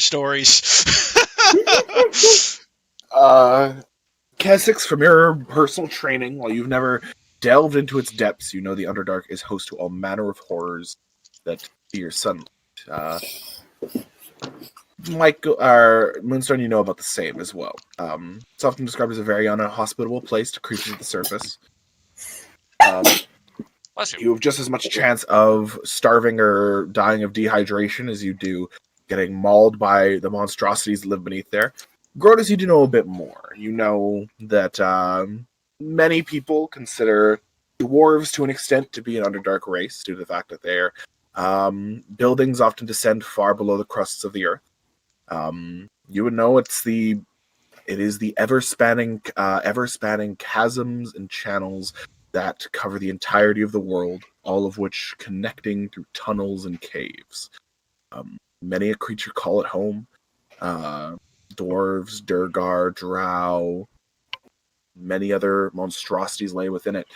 Grick probably being one of them. All manner of subterranean hunters can be found beneath there, and there is relatively low reason to come down there, except for, of course, mining. And sometimes the rare regions that only grow where the sun will never reach. Yeah, so basically, it's a place that you only go to where you absolutely have to, otherwise shit will kill you. For the most part.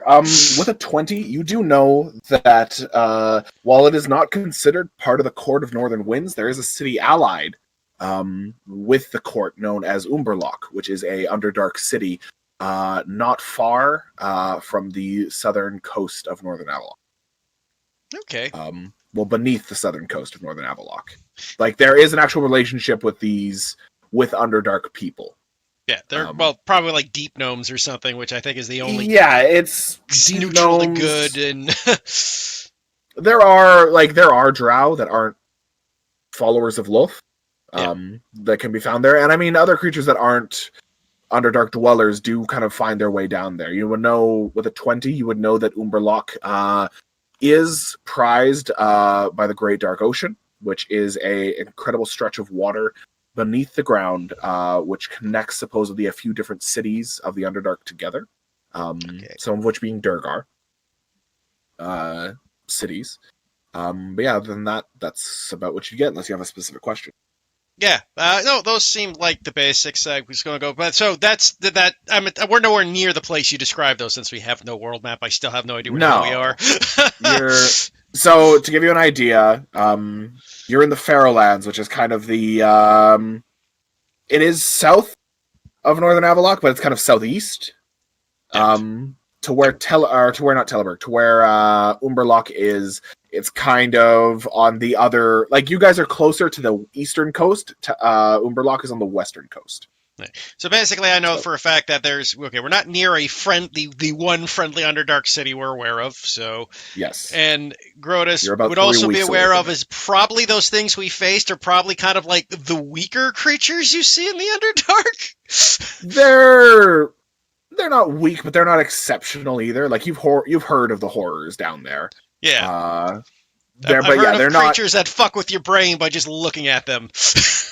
Yeah, you've heard of those are literal horror stories. Yeah. But yeah, you've heard of all manner of monstrosity, what's true and what's not. They're definitely a cut above what you'd find on the above ground. But yeah. With that in case, Grotus would go as like, look, it's not that I'm against possibly looking down there, but I can tell you one thing that my father used to tell me is the creatures down there are nothing to take lightly. Most of them capable of ripping out your very skull out of your brains. There's ones that fucking make you become insane. Just look at them in the eyes. All kinds of crazy shit. Well, I just want to take a quick look towards the edge of there and make sure nothing else is coming our way. Don't want to go back and tell them that, hey, the job's done, and then something else crawl up Well- by the time we're gone. I agree, but I was thinking the job's really not done until we collapse the tunnel, so it can't get in so easily. Which, honestly, kind of the miners will have to be doing that. Yeah, I was about to say I don't have the expertise to do that. Yeah, let me just take a quick peek and I'll be right back.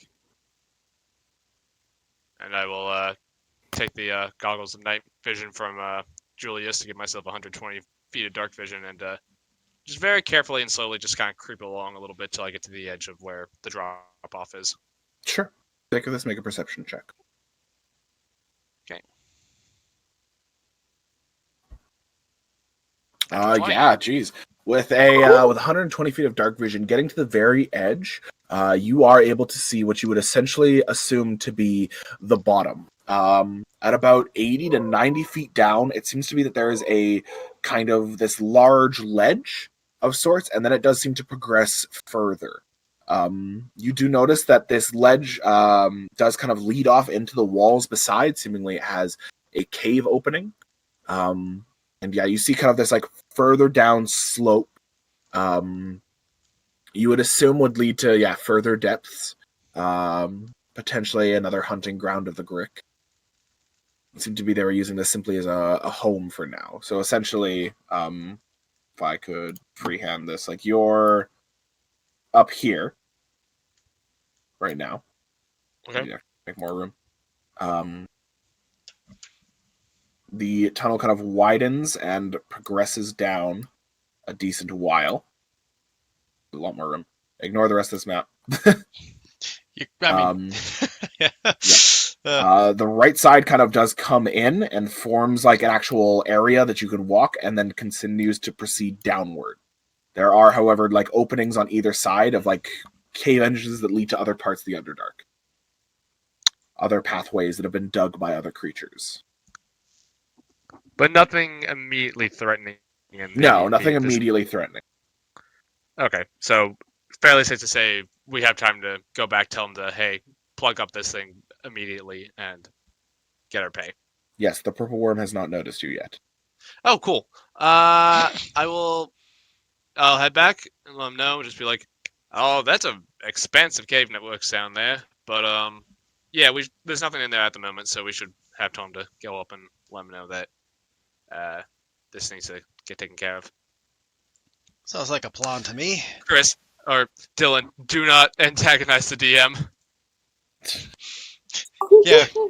We keep slaughtering his antagonizing the worm. encounters. One of these days, he's going to just overcompensate and get us all killed by our taunting. Be fair. This isn't uncommon. Dylan is the anti-god, right? He will challenge God's power.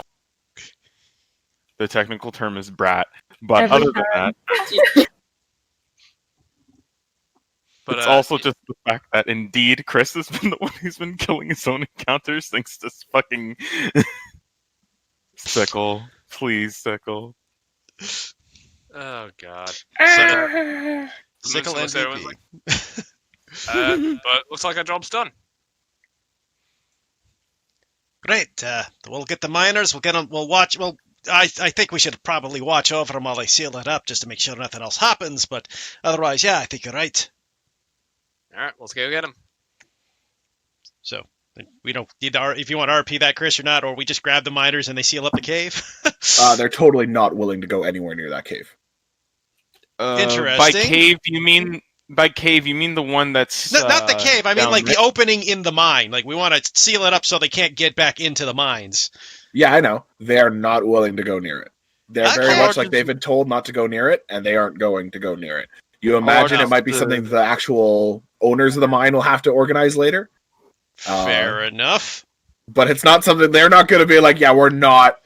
Like, we would barely do that for extra pay. We're not doing that because you asked.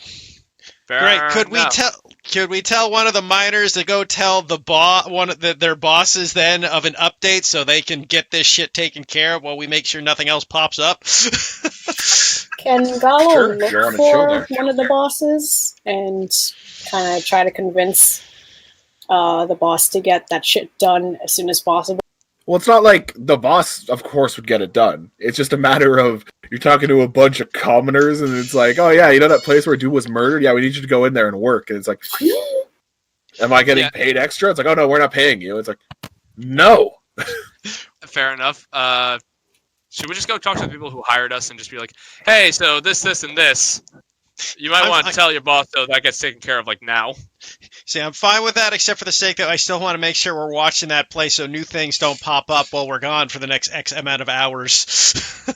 I mean, it was a nest of of a small colony of Grick. You imagine if creatures know about it, they probably know not to go near it just yet. Fair enough. So, with my 20 in my history of the Underdark, I would know that then. So it would have to be places of the Underdark do manage to be abandoned for a long time. Sorry, Dylan did it funny. Jesus. Places of the Underdark that are like very much creatures kind of usually know where other creatures are. Yeah. And they try to stay away from them. You imagine you'd have a decent bit of time, probably days even, before something else kind of realizes the Gricks aren't here anymore and tries to move it. Okay, in that case, if Grotus is aware of that, then we'll go down and tell him what to do for the job. I was just worried that there was a possibility that a few hours something else might wander by and come up. Yeah. That was his concern. Oh, look at that. It's a whole Quagoth civilization now. Huh. Oh, look, mind flares! Yeah. Mind flares showed just up. found this place abandoned and made it home. What if they're really nice mind flayers though? Like they just actually like set up tea and crumpets for visitors. Sure. Just like in Stormberg. What are the crumpets made of? Brains! Yeah. Their tea is the brain fluid. I mean, friendly mind flayers, probably almost a contradiction in terms. It is a bit hard with a creature that views... It is hard unless, like, very much changing their identity of mind flayers, but yes. Yeah, unless you have something so powerful that goes, you do this or you'll get wiped out, or like, we'll do it. Alright. So, we go tell the people to get paid? Yeah. Well, you're looking just for either of the Farstones you're able to find? Sure. Does it matter? Do we need to talk to one of them specifically? No, you could probably talk to either of them on this.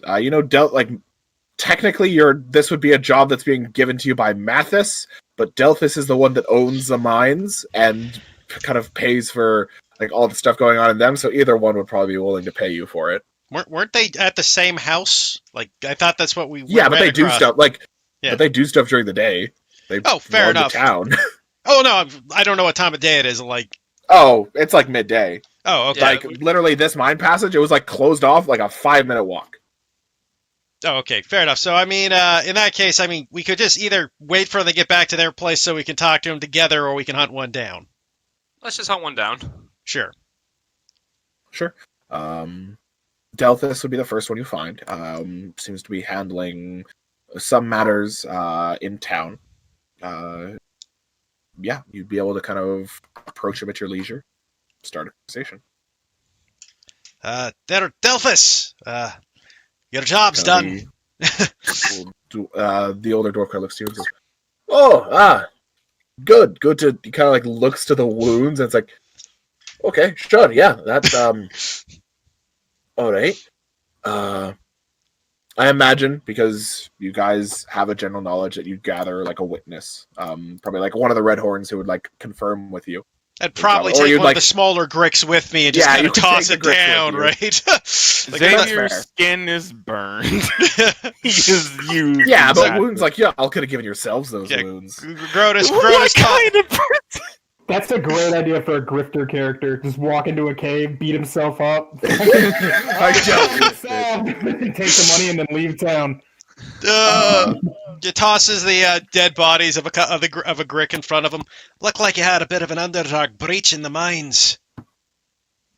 He kind of looks to the creature and it's like, oh, there's this like a heavy sigh of like just annoyance and it's like, thought I'd left those things behind. Good to see they're every fucking where. Thank you for taking the time to trouble yourself with bloody Grick. Kind of like looks to them. Kind of like looks to you. It's like, seems they did a number on a few of you at least. I like to imagine Moonstone looks perfectly fine because the bruise is underneath all of his fur. Yeah, probably. Well, it's underneath your armor too. I just like to imagine Julius realized he almost died, but then just had like this moment of flash. Also, Yeah, like this in also the after the back. 10 minutes, your hands kind of return. Your gloves do not. Bella's just in the back, arms crossed, just chilling while everyone else is like fucking bruised or bloodied. Anyways, Grotus looks over with the cave. Goes, anyways, with that taken care of, I suppose we're ready to get paid. Unless there's while we're at it, I don't suppose there's anything else you need for us to do either.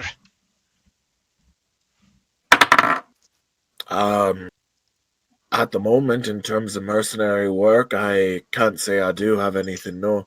How much did my brother say to pay to you?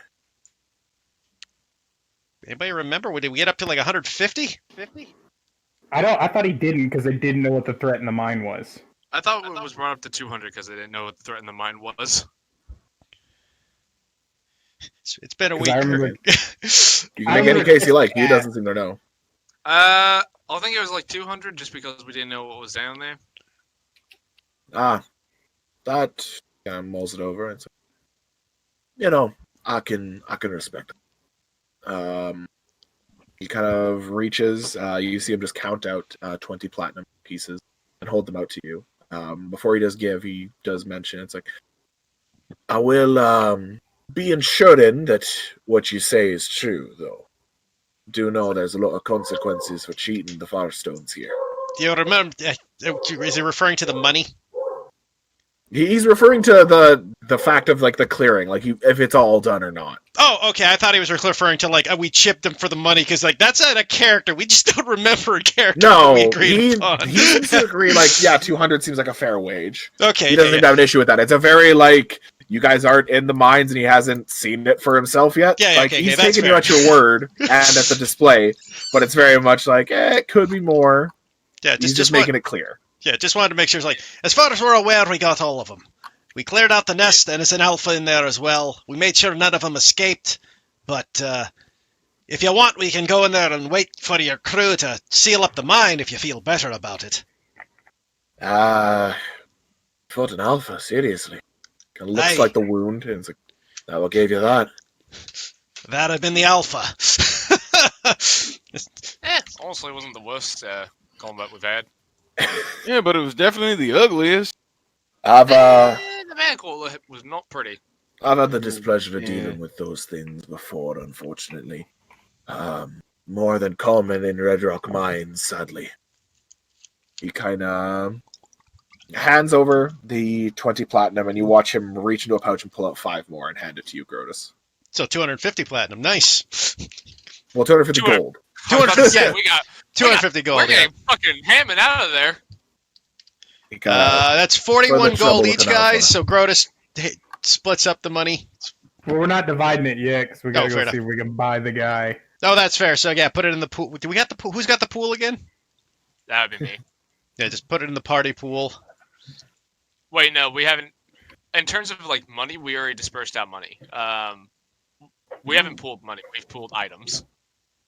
I can't remember. I thought we pooled the money too because we were talking about. No, we dispersed the money because I have 6. Oh yeah, we did disperse the money because I have money and I started this game with 12 silver. Yeah, and I've So- got 110 gold. So yeah, we dispersed them. We'll keep dispersing. We can pool it together at the end. Right? I think is easiest then.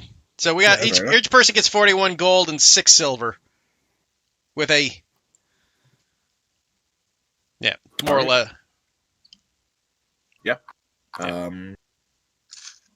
With that, yeah, he kind of gives you all a nod, kind of wishes you well on your recovery, Grotus.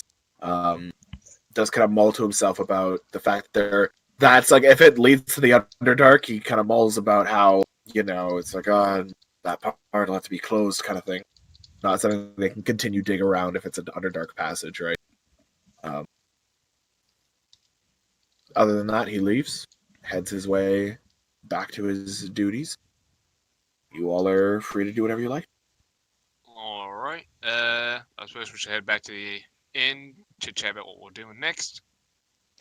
I suppose we should figure out how much we all got together so we can figure out whether or not we got enough to even attempt to try back humming.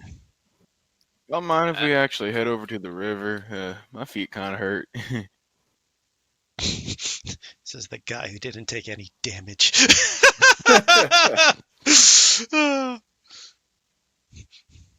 Yeah, sure, if you want to head by the river, I suppose that's fine. Sweet. Thanks. Sure. Making your way, you eventually find your way to Teleburg's river. Seems there are a couple other people around, mostly like gathering water or washing something in the river, that kind of thing. Alright then. How far upstream are the ones washing things? They're not upstream; they're downstream. It would be very rude of them to be upstream. Okay, yeah, just double checking. You imagine there's a general kind of way they do things around here. The ones washing clothes and that kind of thing are further down. Okay, Bella's gonna pick up a stone and try to skip it just casually as. Sure. Xavier, Roll just dex check for this. I would like to say, however far Gallo throws it, Kessex would like to try to do better. Roll a dex check then. 24. Ah, fuck. Skips all the way to the other side of the bag. Kessex. Like Gallo, he was just he picked one up on the way, seeing the river in view, and just kind of tossing it in his hand. And then with like a really slick flick of the wrist, he has it spinning, and it goes pew, pew, pew, pew, pew, all the way to the other side. And he sees Kessex doing the same. Watches it sadly plop. Kessex then Gives looks him a around very- to see who threw that rock. Xavier stares over at Gallo and is just like, "The hell? You don't skip rocks on damn rivers. The ripples make the water. How the hell did you do that?" Just rolls his wrist and does little waggles his eyebrows. He's just like squinting in like disbelief, but kind of shrugs overall and begins to take off his boots, and his feet are fucking reddened just as well as the rest of his body as he just kind of rubs them. A little bit of steam actually coming off of them as well, and finally able to rest these puppies. Oh, jeez. Alrighty then. So, in terms of things we're doing, I've got, in terms of valuables,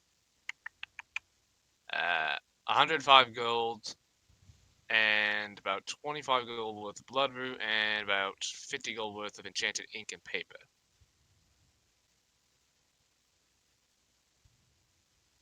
Oh, sorry. Could you repeat all that? I've got about 105 gold, 25 gold worth of bloodroot herb, and 50 gold worth of enchanted ink and paper. You think they'll take the raw material? The mercenaries, they might have people who'd be willing to buy it. Perhaps. I just know that mercs, at least, they kind of speak more money in that regard. I can think see we'll potential. probably more likely just a deal in coin than anything else. Probably. Yeah, I got about 100 now. More money than I really ever held in my life, but yeah. I can put in 120. I think between the lot of us, we're looking at about 700 gold at the moment, maybe a little more. Pretty good haul considering we've only been working together for like a week. Fair enough, but I don't think it's going to be enough, honestly, to buy back Hammond. I wouldn't feel comfortable if we had less than 1,000 gold going in, to be honest. I think 500 could probably do it. I don't look thought. Aye, but the other thing is, I think we get one chance at buying them back. So if we don't have enough gold going in, I don't think they're going to just let us go find more gold. Yeah, sounds like that might be the case. How many days do we have left? At this point, it would be 3, actually. 3? Do you think there's another job we can get done within a day? Not with the miners, unfortunately. We'd have to look around town quickly. I suppose we could split up and see if anyone needs a job done, but... That or, he kind of thinks, it's that or we go in and see if we can find something in the woods to perhaps make some cash on. I can go check the town, and if nobody's got an objection with it, I will actually get up and leave and go look around town for more work. You want me to go with you? I'm pretty good at sussing stuff like that out too. Entirely up to you, friend. Yeah, I'll go with you. Where are y'all going? We're go scan to see if we can find some work. What? I Drum up more business. Alright. Alright. Good luck in that regard. Sure. The other ones? Probably need to... Apart from that, though, what's our plan, though, if they aren't willing to sell them to us? Do we just give up and then head home? Cut our losses? I assume that was Sickle saying that? Yes, it was very sick. I don't know if you were Oh, talking God. as Sickle or you were just doing like a comical salute. Wait, what did she say? Kill them. Oh, Grotus looks No. over at Sickle and goes, honestly, I'm not against the idea itself, but we still need to go in with a plan.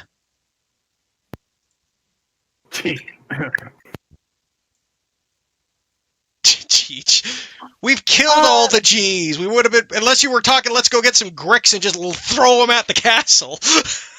Quick question. So this, I'm blanking on their name, but like kind of like the guard that we're like trying to get this The guy Red Horn? from. Red Yeah, Horn. the Red Horns. Are they basically like the defense for the town nearby, or like? Yes. Okay. The town, as you have seen, has probably about 5 guards total. All right. Well, Okay. if we don't think Delphus is involved in, Hammond's disappearance, if we tell him that we have reason to suspect that the Red Horns are holding Hammond, maybe he get involved and pitch some stuff in. It seems like he wants to have this matter settled as soon as possible. I mean, again, not against the idea, except for the simple fact that, at this point, it's because nobody saw him in there. All we have is the tracks leading in there. All we got is supposition, I'm supposing. I mean, I myself am certain he's in there as a Kessex. We know how to track him, but I don't know if they'd be willing to bet in there, especially if the mercenaries apparently are, in a certain way, running the town in their own right.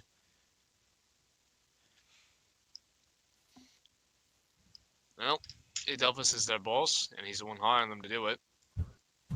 And we can convince him that Hammond might be in there. And he kind of says to them, it's like, hey, let me take a look around. Yeah, what are they going to do? Say no? What if we Fair threaten to enough. stop paying? I mean, there's other mercenary companies who would probably come in and take the Red Horn's position if they got booted out, so... Suppose it couldn't hurt asking him. Or at least point out our suspects about it. Alright, so in that case, do we want to try talking to Delphus first? Well, let's see here. He looks at the... What time of day is it now, Chris?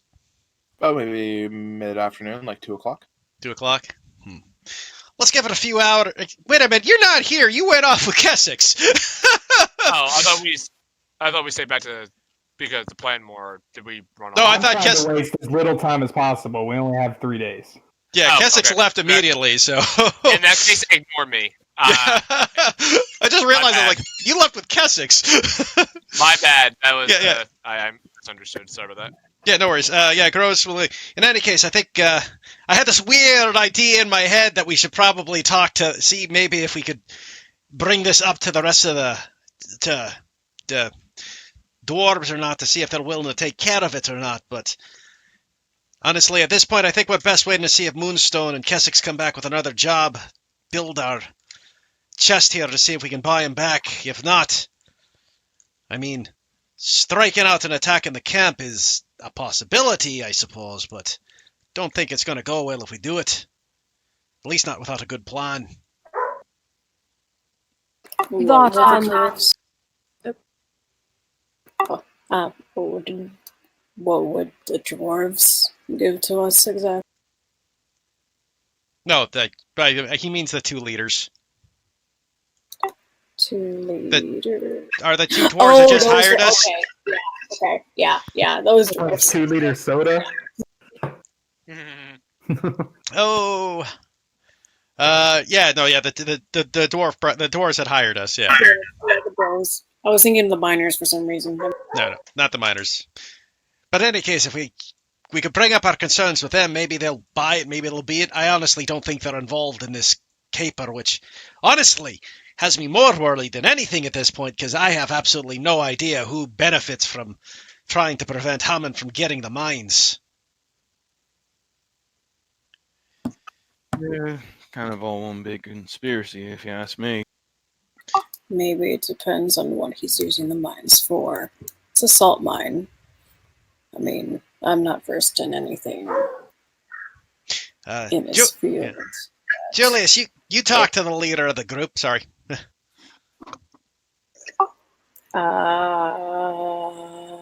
was I saying? There's a salt right. mine. You're not versed. I'm not versed in salt mines, and aside from the usual uses of it, but if it's another means of funding for, he's an artificer, he's famous, Stone likes to talk about him. Maybe he's trying to invent something, so just taking measures so that he doesn't. Who knows? Well, that's a possibility, I suppose, but I don't see how stopping him from having the mine would do that. If you want to stop him inventing something, they should have just killed him, honestly. It's not just the mine, they took his body, right? That's stopping him from doing many things. Aye, but you see my point, right? It seems to be that they kidnapped him for whatever reason, and we'll assume they kidnapped him alive, because they could have just killed him, left him in the woods with some goblin arrows stuck in his chest, and nobody would have been the wiser. Mm. If they were planning to kill him, that's what they would have done, honestly. So they're keeping him alive for some reason, and they're keeping him away from these mines, is our guess, at least. That, or they're kidnapping him to sell him off to some man who wants him for inventions, and we are actually misreading the whole mine scenario. Well, anything's possible, but I thought the plan was if the negotiation didn't work, we'd drop it. He looks at Sickle, kind of just very indifferent shrug, just like, well, sorry. I agree with you there, Gallo. Probably that is our best bet, is we'd have to unfortunately surrender, but looks over at Sickle again, realizing that we probably would be in a lot worse of a scenario if Sickle hadn't helped us. Sickle has given us a hand, and we should at least explore other ideas for a bit at least. We're already going a bit more than what this job is asking. Trying to find enough money to negotiate, putting our lives on the line in the first place several times. You're right. Julius! Nikki, you there? Hmm? Julius, you talked to the leader of the group. What was your gatherings of the man? He is definitely a crafty fellow. It seems that, based off the conversation, he prefers to avoid too much confrontation if he can. He prefers the non-violent route, and he has a love for coin, that is for sure. I believe that's his top priority. So our best bet here is to get coin to buy him back. You still think is our best option? You think he'll actually sell if we give the money? I believe it's very possible. In the end, this sort of comes down to we have no idea how much he's being paid. Exactly, which is why I'm thinking we need at least $1,000, because, as I say, dirty business like this, something that's illegal, they're going to want good payment for it. Actually, would Gallo have an idea of how much ransoms like these are? how much assassination stuff? Yeah. What's the average price? Target. It varies greatly depending on who's involved. There isn't really like a standard price. Usually a couple hundred would be kind of the standard. It's usually probably around 300 to 500, you'd guess. But then, of course, it gets higher. The better people you hire, it gets higher. The more important the person is. That kind of stuff. This guy is relatively important, right? We know that he's like a big old inventor. So He's more of a defamed inventor, but yes, he is an okay. inventor. So the amount that we have with Gallo and his knowledge and stuff, like generally, does the amount of coins seem like it's enough, or should we aim for higher? It certainly could be. Could be higher. Yeah, no, it could be enough. Like, could be enough, could be higher. We're not 100%. Yes.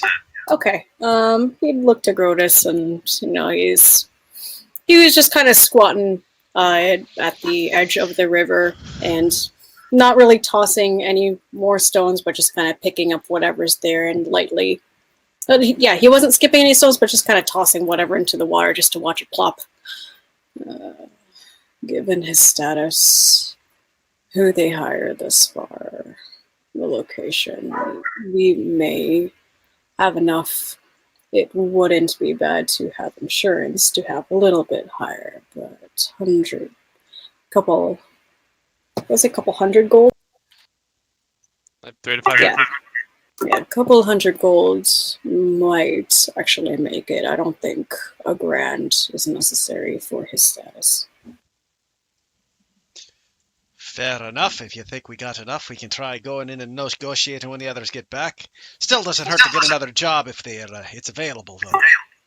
Oh, exactly. Making insurance. We start, see how much they want to highball it, and suppose negotiate from there. But it's always better to be prepared. We have 3 days. Get something easy. I don't think it'll give us 100 extra gold, but better than nothing. Looks over to Xavier and Julius. In any case, we also have to decide how we're going to negotiate this deal. I don't really trust any one of us going in alone to do this. I did it alone without much issue. Aye, but that was before you had 1,000 gold and were accusing him that he had for sure had Hominy with them. Well, of course I'm not going to outright threaten him in that regard. I'm going to take the more companionable approach. After all, with the last conversation that happened, I believe we left on neutral term, nothing negative. If not, at least a little above neutral. Fair. Still be willing to aid you, just in case. I just don't trust the fact that I don't want anyone in there alone with all of our money in case they decide to just knock you out and take the money. Well, that is why first I would talk to him while one of you are holding on to the coin, and then if I can get him to agree, then I return to you and we come forward with the coin. We find a safe middle point. Fair enough, he kind of says. Suppose it could work. Providing they don't think anything too clever about it, I suppose we could get away with that. I'm rather good at coming off very simple. He gives like a little smile on his face. Fair enough. Grotus looks over and kind of once again scratches his chin. Well, I suppose if you're feeling like it there, Julius, you're willing to take the risk to go negotiate, you can. Obviously, that's not my cup of tea. Maybe talk to him as well, but I mean, I guess Julius knows more. I just offer just because I'm used to dealing with people, but honestly, I'm either way, so if you want help, I can come with you. Actually, there's no plan of actually attacking. I'd honestly prefer it if he did go with you. The pair of you could look at it together. No offense to you there, Gallo, but you strike me as a sort of probably knows about this sort of business a bit better. Extra eyes and aid. That's all. You can do the negotiating, Julius, if you feel it. I'm just there to back you up. Well, he kind of like crosses his arms, scratching his chin with a thoughtful look. Unfortunately, the way of getting what you want in a compromise or negotiation sort of form is that you want your opponent to believe that they have the upper hand in the argument, the deal that is being made. And if you were to come along with me, Gallo, they are going to think that I am a little bit more of a threat than we want them to think that I am. Grotus kind of, once again, kind of looks at him and goes, I suppose, again, that could make a part of sense. On the other hand, if they underestimate you too much, again, I point out the fact that they could take the other route of just, backstabbing us the entire time. Yes, that is a risk, but May also note that they are aware you have others with you to begin with, isn't it? yes, exactly. So they know that there's still a form of small threat if they attempt to do anything. However, by coming alone on my own, I am approaching less as an enemy and more as a businessman. Well, we both would be. We don't have any plan to actually attack them. Yes, but they don't know that. For all we know, we are a great threat, potentially planning on backstabbing them. Backstabbing an entire fort. Looks at our group. Yeah. He's like, well, to be fair, one of us did go perusing through the entire camp by himself, so. Who followed him? What was that? And who followed him? Follow? What do you mean? Never mind. Xavier, are you okay there, lad? Yeah, I think so. How long is that burning last? Oh, well, I mean, technically I kind of just sleep it off. Otherwise, I don't know, it's kind of like, makes me a little woozy, I guess. I'm fine, though, I think. Fair enough. Grotus looks over at the rest of the party.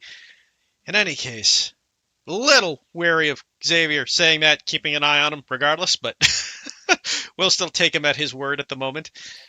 Always make an insight check. I could. Yeah, Grotus is not the most proficient, but I suppose he'll make an insight. Yeah, Julius will do the same. Worth the shot, my friends. One moment. I suppose we are working with a low charisma Sork. We have a chance. There. You're gonna have to spend all of your ability score improvements just to get your max stat up, your main stat up to 20. Xavier seems fine. Yeah. Yeah, if you say so, lad. But in any case, probably best. In any case, we'll wait here until the others get back, and then, if there's no other jobs, I guess you go ahead, Julius, and see if we can negotiate the price. Sounds fair. I guess with that, we'll cut over to the other two. Yeah, with the other two. Both of you just give me an investigation check while looking for work in town. Get your mercenary work. Get your mercenary work. Master inventor and expert martial fighter. Fang keeper swordsman. 23. What'd you say to roll? I got into the Investigation. Damn, both of you. All right. We're just the town criers now. As the two of you investigate and kind of ask around, well, there are jobs around. A lot of them are meager work. Simple things that would earn you certainly a few gold pieces per person, but nothing to the weight that you're looking for. The only thing you find in town, it seems to be that you learn that both the town physician, the town barber, and the town dentist are all the same person. And it seems to be that as you are kind of offering service, you do kind of learn that he is supposedly always looking for more bundles of bloodroot, if it can be found. He pays on the average what the standard value is for it, and does mention that he knows where some grows within about a day's travel of Teleburg, but does mention that apparently a group of owlbears have made a nest quite close to it. And Oh. Bitch, I'm in. it would be very dangerous to attempt. Otherwise, the owlbears don't seem to bother anyone. He doesn't seem to wish ill against the owlbears, but it's a very, they are beasts. How Drop how much- cities. how many owlbears are there? He say from what he's heard, there's definitely 2 at the very least. Ugh. Full sizes. Ooh. Alright. And how much bloodroot do you think is over there? He kind of thinks for a moment. It's like, well, there was a small battle about 30 or so years back, close to that edge of the forest, as Vildevale attempted to move its forces northward. Probably a good while. I heard it was a couple hundred died in the fights in the woods. I imagine good bit could be found, probably a couple hundred gold's worth. I'd only be able to pay for about. He kind of looks over. It's 200 total. The rest, of course, could be useful. Alright. Well, I got 25 right here if you want to take that off my hands now. He kind of looks to it. It's like, sure, I can do that trade. He kind of passes off gold. And it's helpful. A lot of folk pay good while for actual good medical work, and kind of shakes his need good supplies for good medical. Right. We can bring it up to our companions. I don't think they'll be opposed to it, but I'm not one to speak for them. Of course. There hasn't been many incidents in town recently, so I'm not in dire need of it. Sorry, what'd you say? Wasn't there just some murders in a cave? Aye, about 3 weeks ago. But I haven't heard anything since then. I only saw the body afterwards. Well, I think we got what we came for. Who just left? Oh. Sure thing. Okay. That's a sorry. I'm sorry to hear for Dweeby, but good to know. Well, You also get the idea. There are the Farstones do pay if threats around the town are eliminated, but you get a sense with how much of that work you've been doing, they might start to go a bit lower on costs. It's kind of like, yeah, a bit, and it's they are, while they are definitely the richest people within 100 miles. They have limits. You make good coin with this. All right. Yeah, they won't. You also know they won't pay for things that aren't threatening the town. So things like kidnap rate on that scale. You have no idea. You'd have to ask. No, I'm not gonna ask. But the owlbears, they wouldn't pay for that because that's we know they're there, but they're not threatening us. They're animals. It's paying for people might pay for parts of them. Making charms out of feathers or teeth or beaks. You do hear, however, that there is a rather prolific collector of trophies in Vildervale, which is not far from here. It is 4 days from here. That does seem to buy quality trophies at a decent price. When we hear that, I'll let Moonstone know and be like, that might be good. I was like, if there's owlbears out there, they'll make decent trophies, and Grotus can still make his coin off of this whole escapade. That's a good idea. The only problem I'm seeing with this is it's a day out of town to get down there. Is it a day out of town by foot or by horseback? By foot. It's through forest. You wouldn't be able to take a horse. Damn. So a day there and a day back, that gives us a day to deal with Hammond. Yeah, but the problem is they said they wanted at least a couple of days to get some guys to look for him, put up air quotes. Remember, we discovered that was a bullshit ruse. We're not worried about that. Like, we're not hiring them to give us our quote-unquote get guys to look for him thing. We realized that was a lie. Right? We're cutting through that bullshit as a party. We discussed that we're cutting through that bullshit, and we're just going to try to buy him back. All right. We're kind of close, but I suppose. About the last shot we'll have. Yeah, alright, I'm on board. If we start heading out now, we'll probably have to camp out in the woods, but we'll probably get there, camp out, probably can get back to Teleburg the next day. Give us some time to lick our wounds, and then make ourselves presentable for the Red Horns, and then hopefully get Hammond back in the nick of time. Here's that. Cheers! And we'll be taking a couple more beasts out of the world. I can always get behind that. No, we're gonna fight the owlbears, Chris.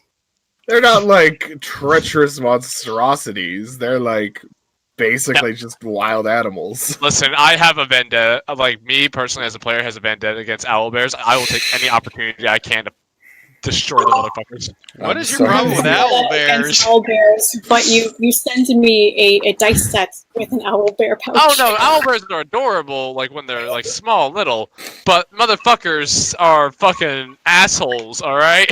So if I had made them griffins, you wouldn't be interested in fighting. No, not at all. I would. Not at all. I would. Monster Hunter. I mean, to be fair, we'll discuss it when you get back with Grotus. Grotus may have opinions. Sure. You guys would find your way back to the party. Hey, get in. We found. Yeah.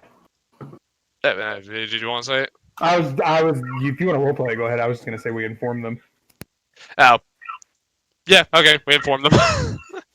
So we found a group of owlbears that need to get some coin for them, eh? If we get the blood... So the coin is for the bloodroot, not the owlbears. The coin is for the bloodroot, yeah. As far as you know, unless you manage to get to Wildervale, there's nobody really willing to pay. Like, you might get small amounts of coin. Like, people want to make trinkets out of, like, an owlbear, like, claw or beak. We're talking peanut change. We're talking maybe, like, a couple of gold. Yeah, well, no. You're talking, like, maybe a couple tens of gold. Like, people usually pay pretty good for pieces of creatures. Okay, so... You know? But... Probably not going to be the make or break bank here. The big thing is the root. Yeah, correct. Well, there is someone who's in Botaway, was it? No, I'm thinking of other campaign. In Viddlefair. Yeah, there's someone in Viddlefair who would probably pay good money if we got like a good trophy for it. Like probably get like a decent pelt and all that out of it. Grotus looks at you, got a rubs his chin, not exactly thrilled at the idea of having to kill it just for its pelt. Of course, I'm not against the idea of also getting the bloodroot. I believe it turns into a situation of if it happens, it happens. Hey, I think we'll go for the bloodroot. As long as the creatures don't attack us, though, I don't see any reason to harm them. Alright. Yeah, okay.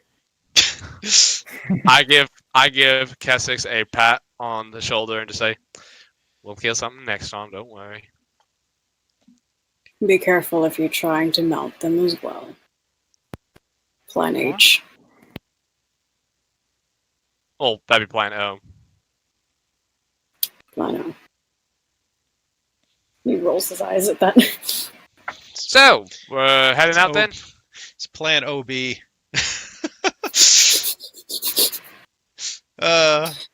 So a day's out, a day's back. That'll give us just a day to take care of the mercenary thing, which is only like a couple hours from town, right? So we'd have enough time to get back. So yeah, overall, like as you're planning it, you imagine like you should have a couple hours to spare, so to say. A few hours to spare. So the good news is it's either work out perfectly or it won't. I mean, that's it. I mean, this is kind of the, like, if this works out, great. If it fails, then we have literally no other recourse and we can just give up. So Grotus is for that. It's like... If it fails, we have gold. We move on. Aye, the next town over. I mean, I feel bad for Sickle, but... we'll do what we can. We did what we could, and honestly, this is more than what she could do alone. And he looks at her, making sure that he's saying this just matter-of-factly, and not like in an insulting way. Grotus kind of looks over at She- Sickle. She's definitely not for this idea. She doesn't like the idea of waiting longer and giving more chances for Hellman to be dead.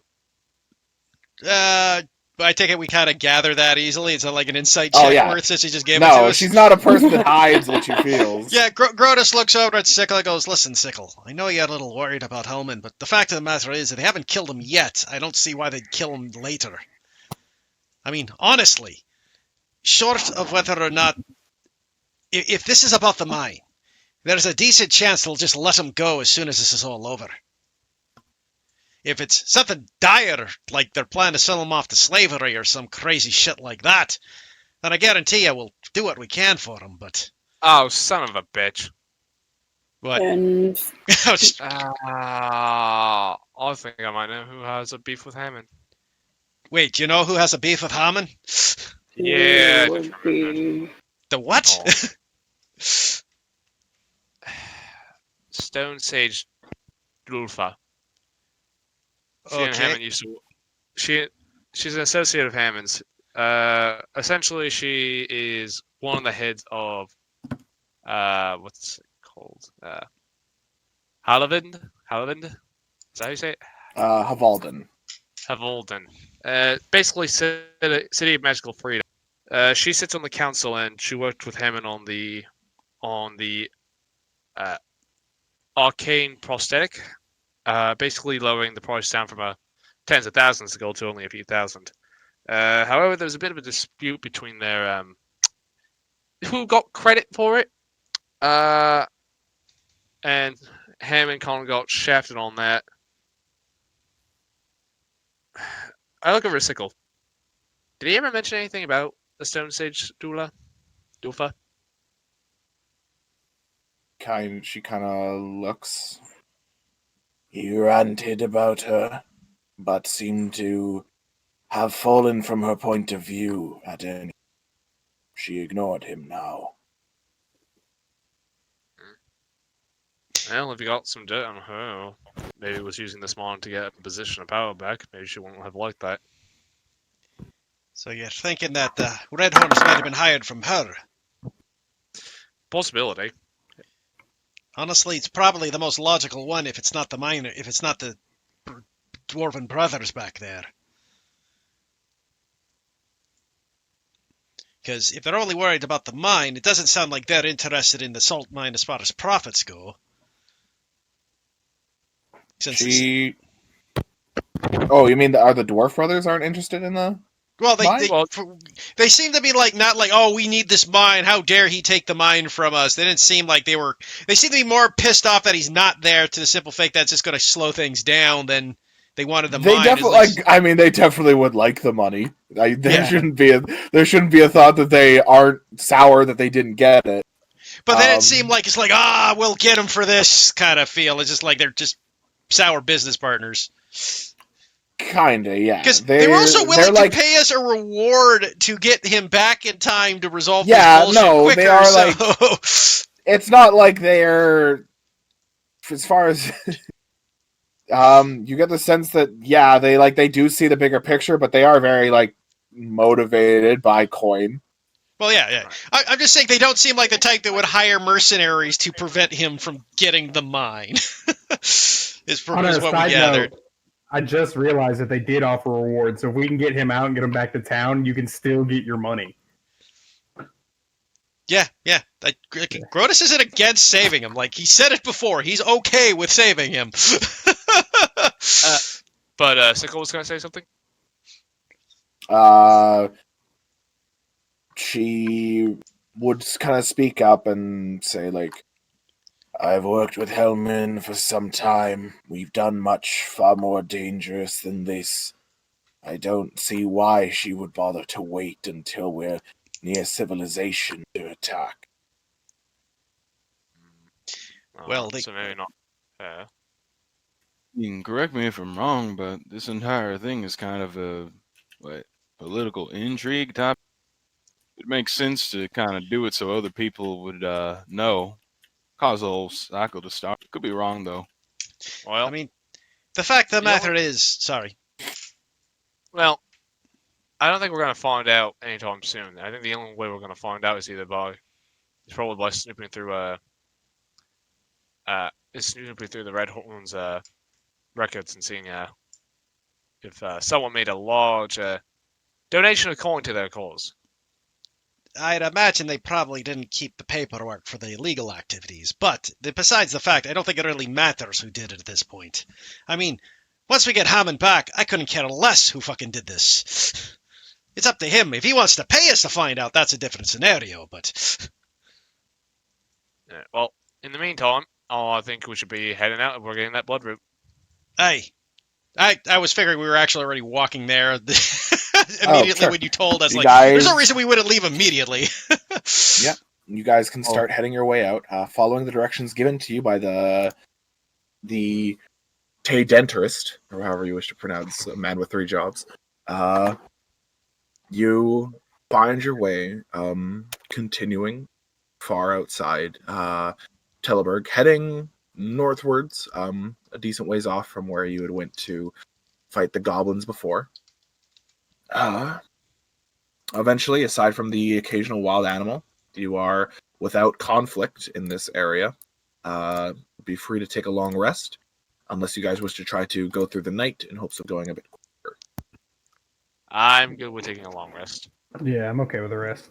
I mean, honestly, half the party spent for spells. The only person full on short rest is me. Fair enough. Xavier's tired. I'm all full up from short rest too. I get everything I have back. Oh, okay. No, we're the short rest boyos. If you guys wish to, if there's anything you wish to do or discuss with any of the party members specifically, we'll just say that's something you're able to do now, the end of this long rest, and afterwards, seeing as we're missing a player and about to probably go into combat again, we'll probably end there. Okay, sounds good. Moonstone was just gonna go over to Kestix and be like, "Hey, before we jump off the bed, you want to help me with this?" Yes. You're looking a little bloody there, Kestix. He's like, ah! I just imagine every time he does it, he just like cuts too deep. Like, ah, God!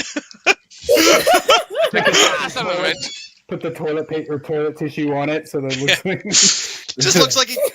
You know what? He looks like that first. When the 12-year-old first shaves for the first time, he's just like covered in scratches. His face is torn and bleeding.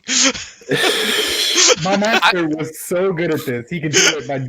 He could draw a single drop of blood and still perform the ritual. But Yeah, Follow very unhelpfully, like pointing at his wrist. You missed the artery, right?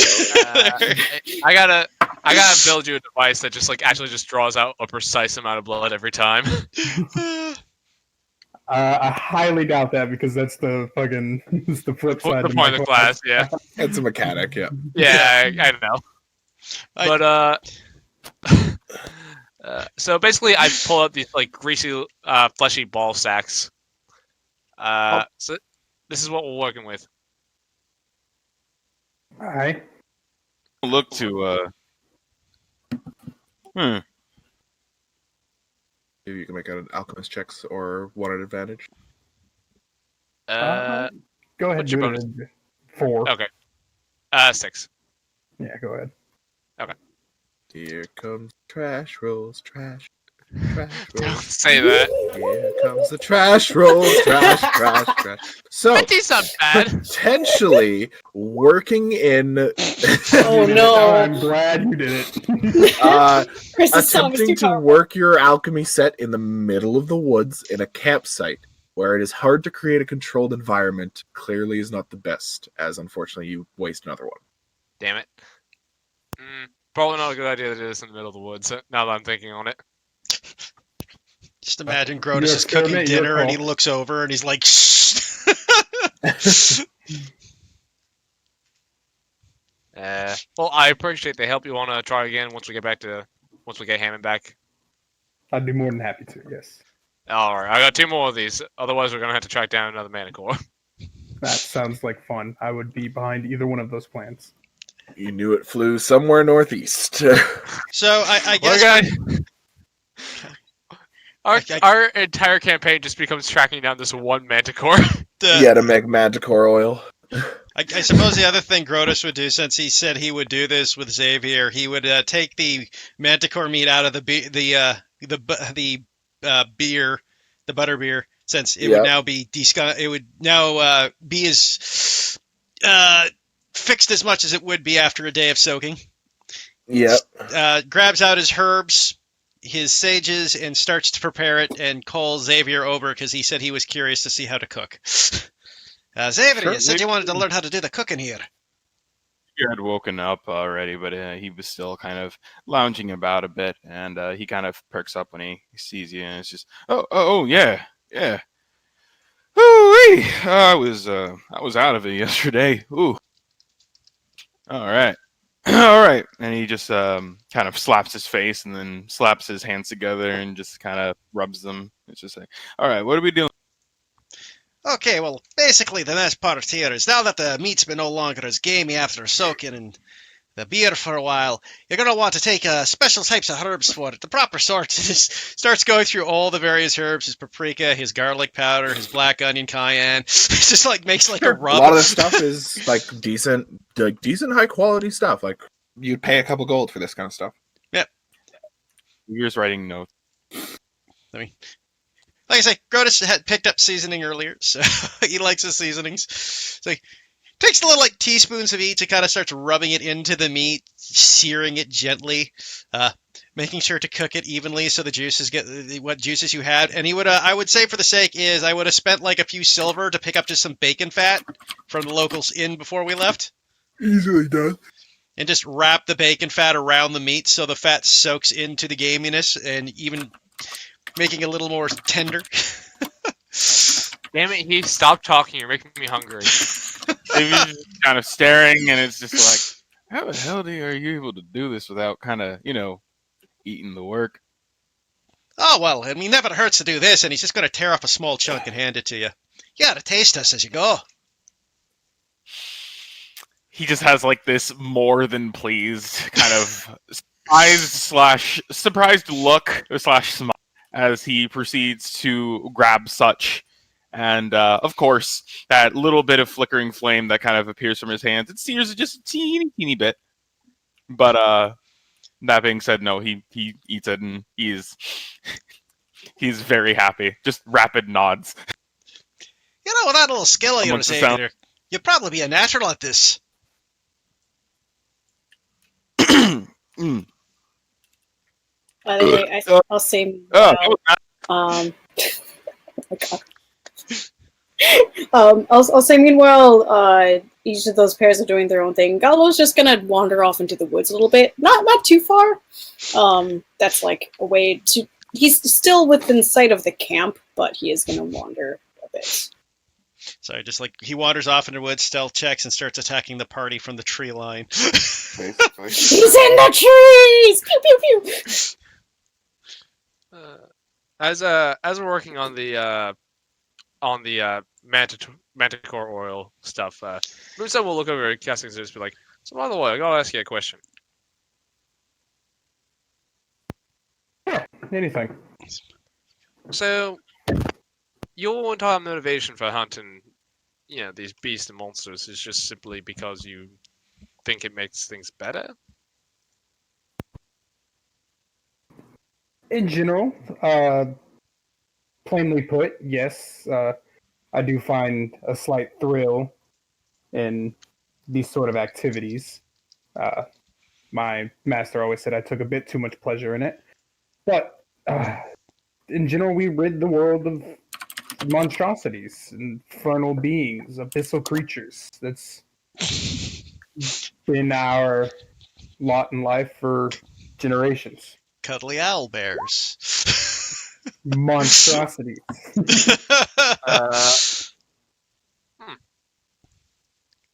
So it's not. So you're very willing to throw away any reward for it, then, as long as you get your kill. I'm not above accepting a reward, no. But as long as I can do good, the reward's not necessary. Interesting. By the way, I don't think there's any problem enjoying what you do, but some people did seem a bit adverse to the owlbear hunting, but I mean, for me, in terms of hunting monsters, I'm not gonna lie to you. I'm not so how should I say, morally driven to handle such problems. I prefer to work for some form of compensation, whether it be coin or learning something. each their own. There's no harm or foul in that.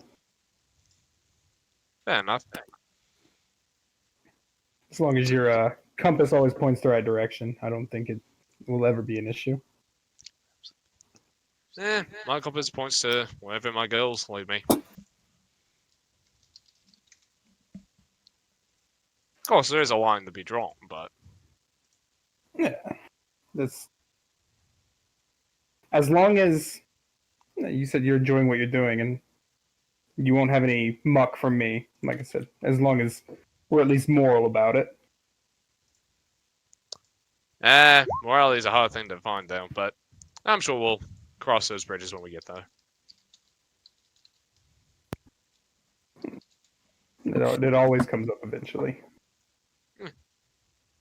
Listen, I don't see myself as an unreasonable person. No, But I who don't does? see you that way either. Yeah, thank you. I can tell you got a good head on your shoulders. It's the best place to put it. I would agree with that. By the way, where are you from again? Fuck, hold on.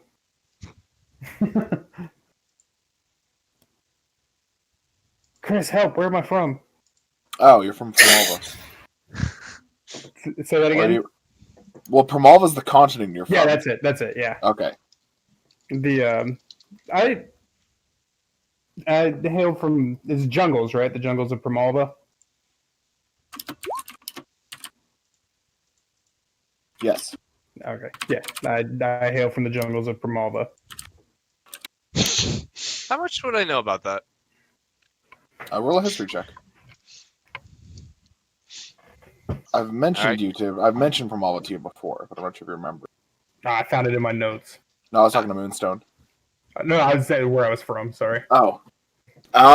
You would know of Primalva. Primarily, there are, while it's debated by some people what count as continents and not, there are 3 that are agreed upon as continents. There's Avalok, which you're on. You're specifically in northern Avalok.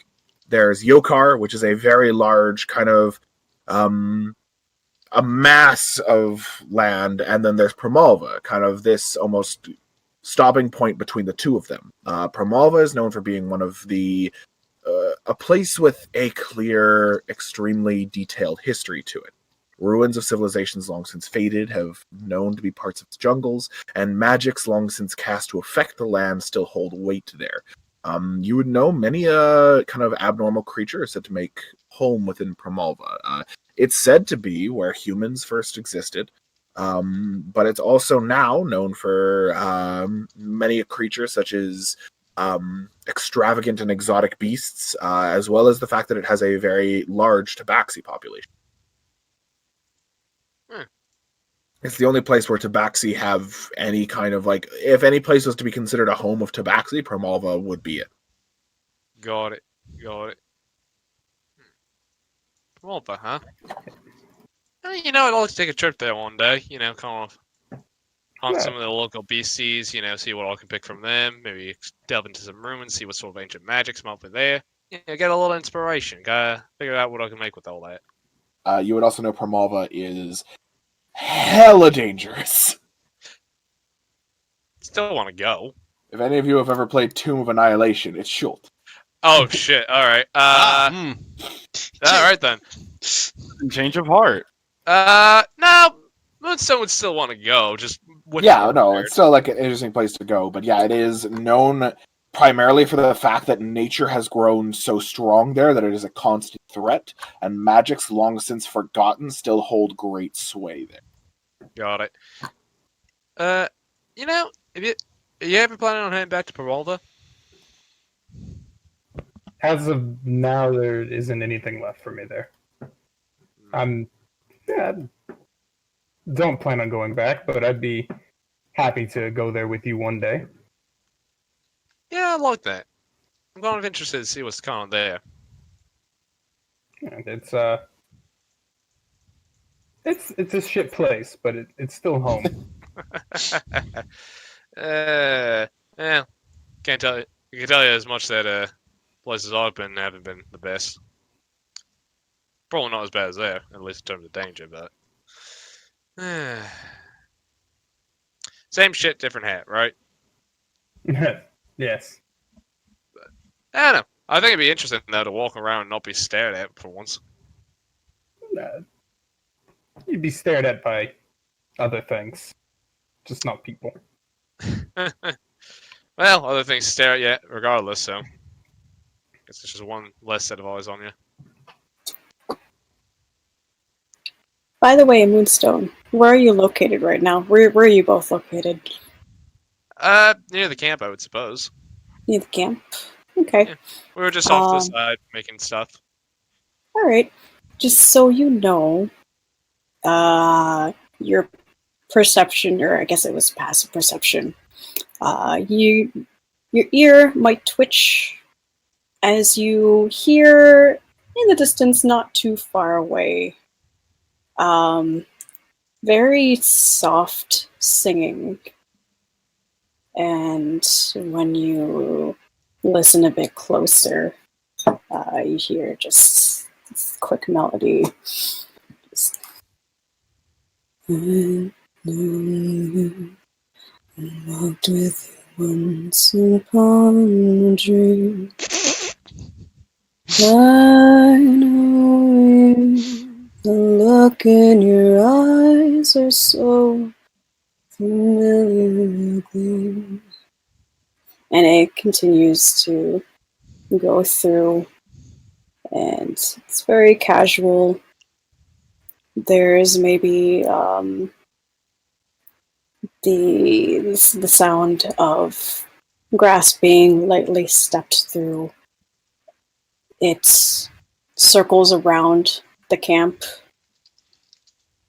and you recognize the voice as Gallo going around. And towards the end of it, before he heads back, to find you, I know what you'll do. You'll love me at once, the way you did once upon a dream. Continues haunting like, and being proficient in performance, he's actually not that bad. But he stops as he gets closer within earshot of everyone else. And casually walks back, just flipping one of his knives, a stiletto dagger in hand, glinting in the firelight. Everything look good out there?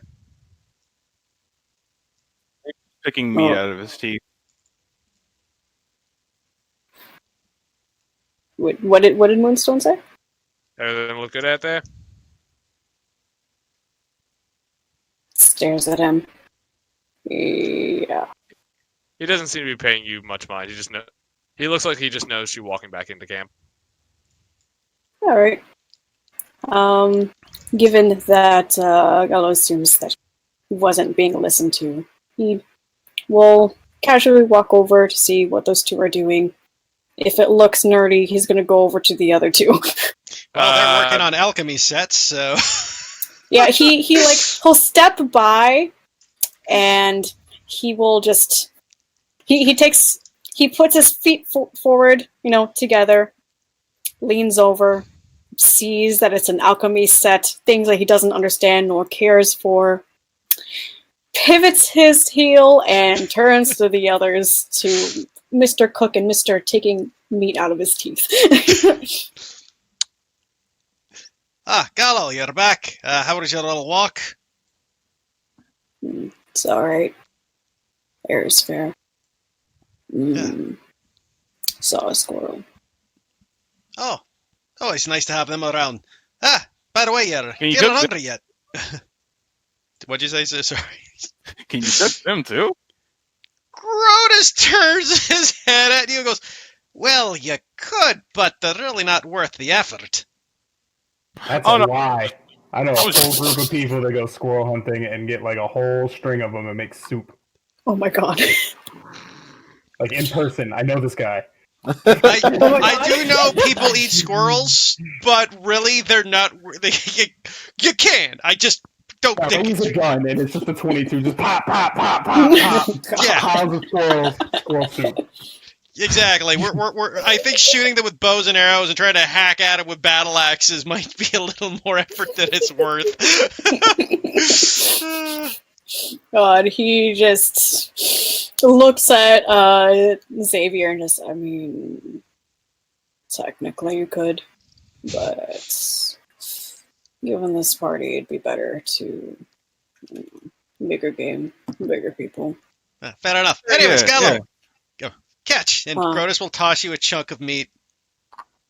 Is it cooked meat? Is it raw meat? Oh, it's cooked at this point. We've been at this for like the entire time you've been gone. Okay. Is it like hot? Like, is he catching like just this meat in his bare hands? I mean, it would be warm-ish. It's not like Grotus just took it off of the fire and tossed it to you. Okay, he I mean- catches it easily enough, I assume. Right, Chris? I lobbed it at you. It's not like a weapon It's whatever, attack. it's fine. Okay, yeah, he catches it, and it's not. He makes a face. It's not that he's bothered by the meat itself, but he'll hold it, and then he'll kind of raise a couple of his fingers and just sees that they're dirty, and just kind of makes a face at that, but holds it, gives it a sniff. What is it? It'd be the Manticore. It makes it so good. You don't even. Well, actually, I guess I didn't really know what a manticore tasted like before, but it's a lot better now. It raises a brow at that. No, I don't believe it. Fucking see if it's actually good. Well, I suppose this would count as a delicacy, I guess. And he'll very carefully tear off a piece of it. He doesn't treat it like a barbecue where just face it, face first in. He'll tear off a piece and try it. How is it tasting?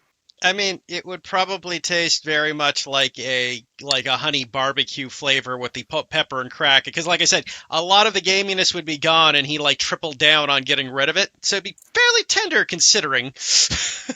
Does it taste like any other familiar animal, or is it like something completely Have you new? ever had bear before? Yeah, it'd be kind of like a sweet bear.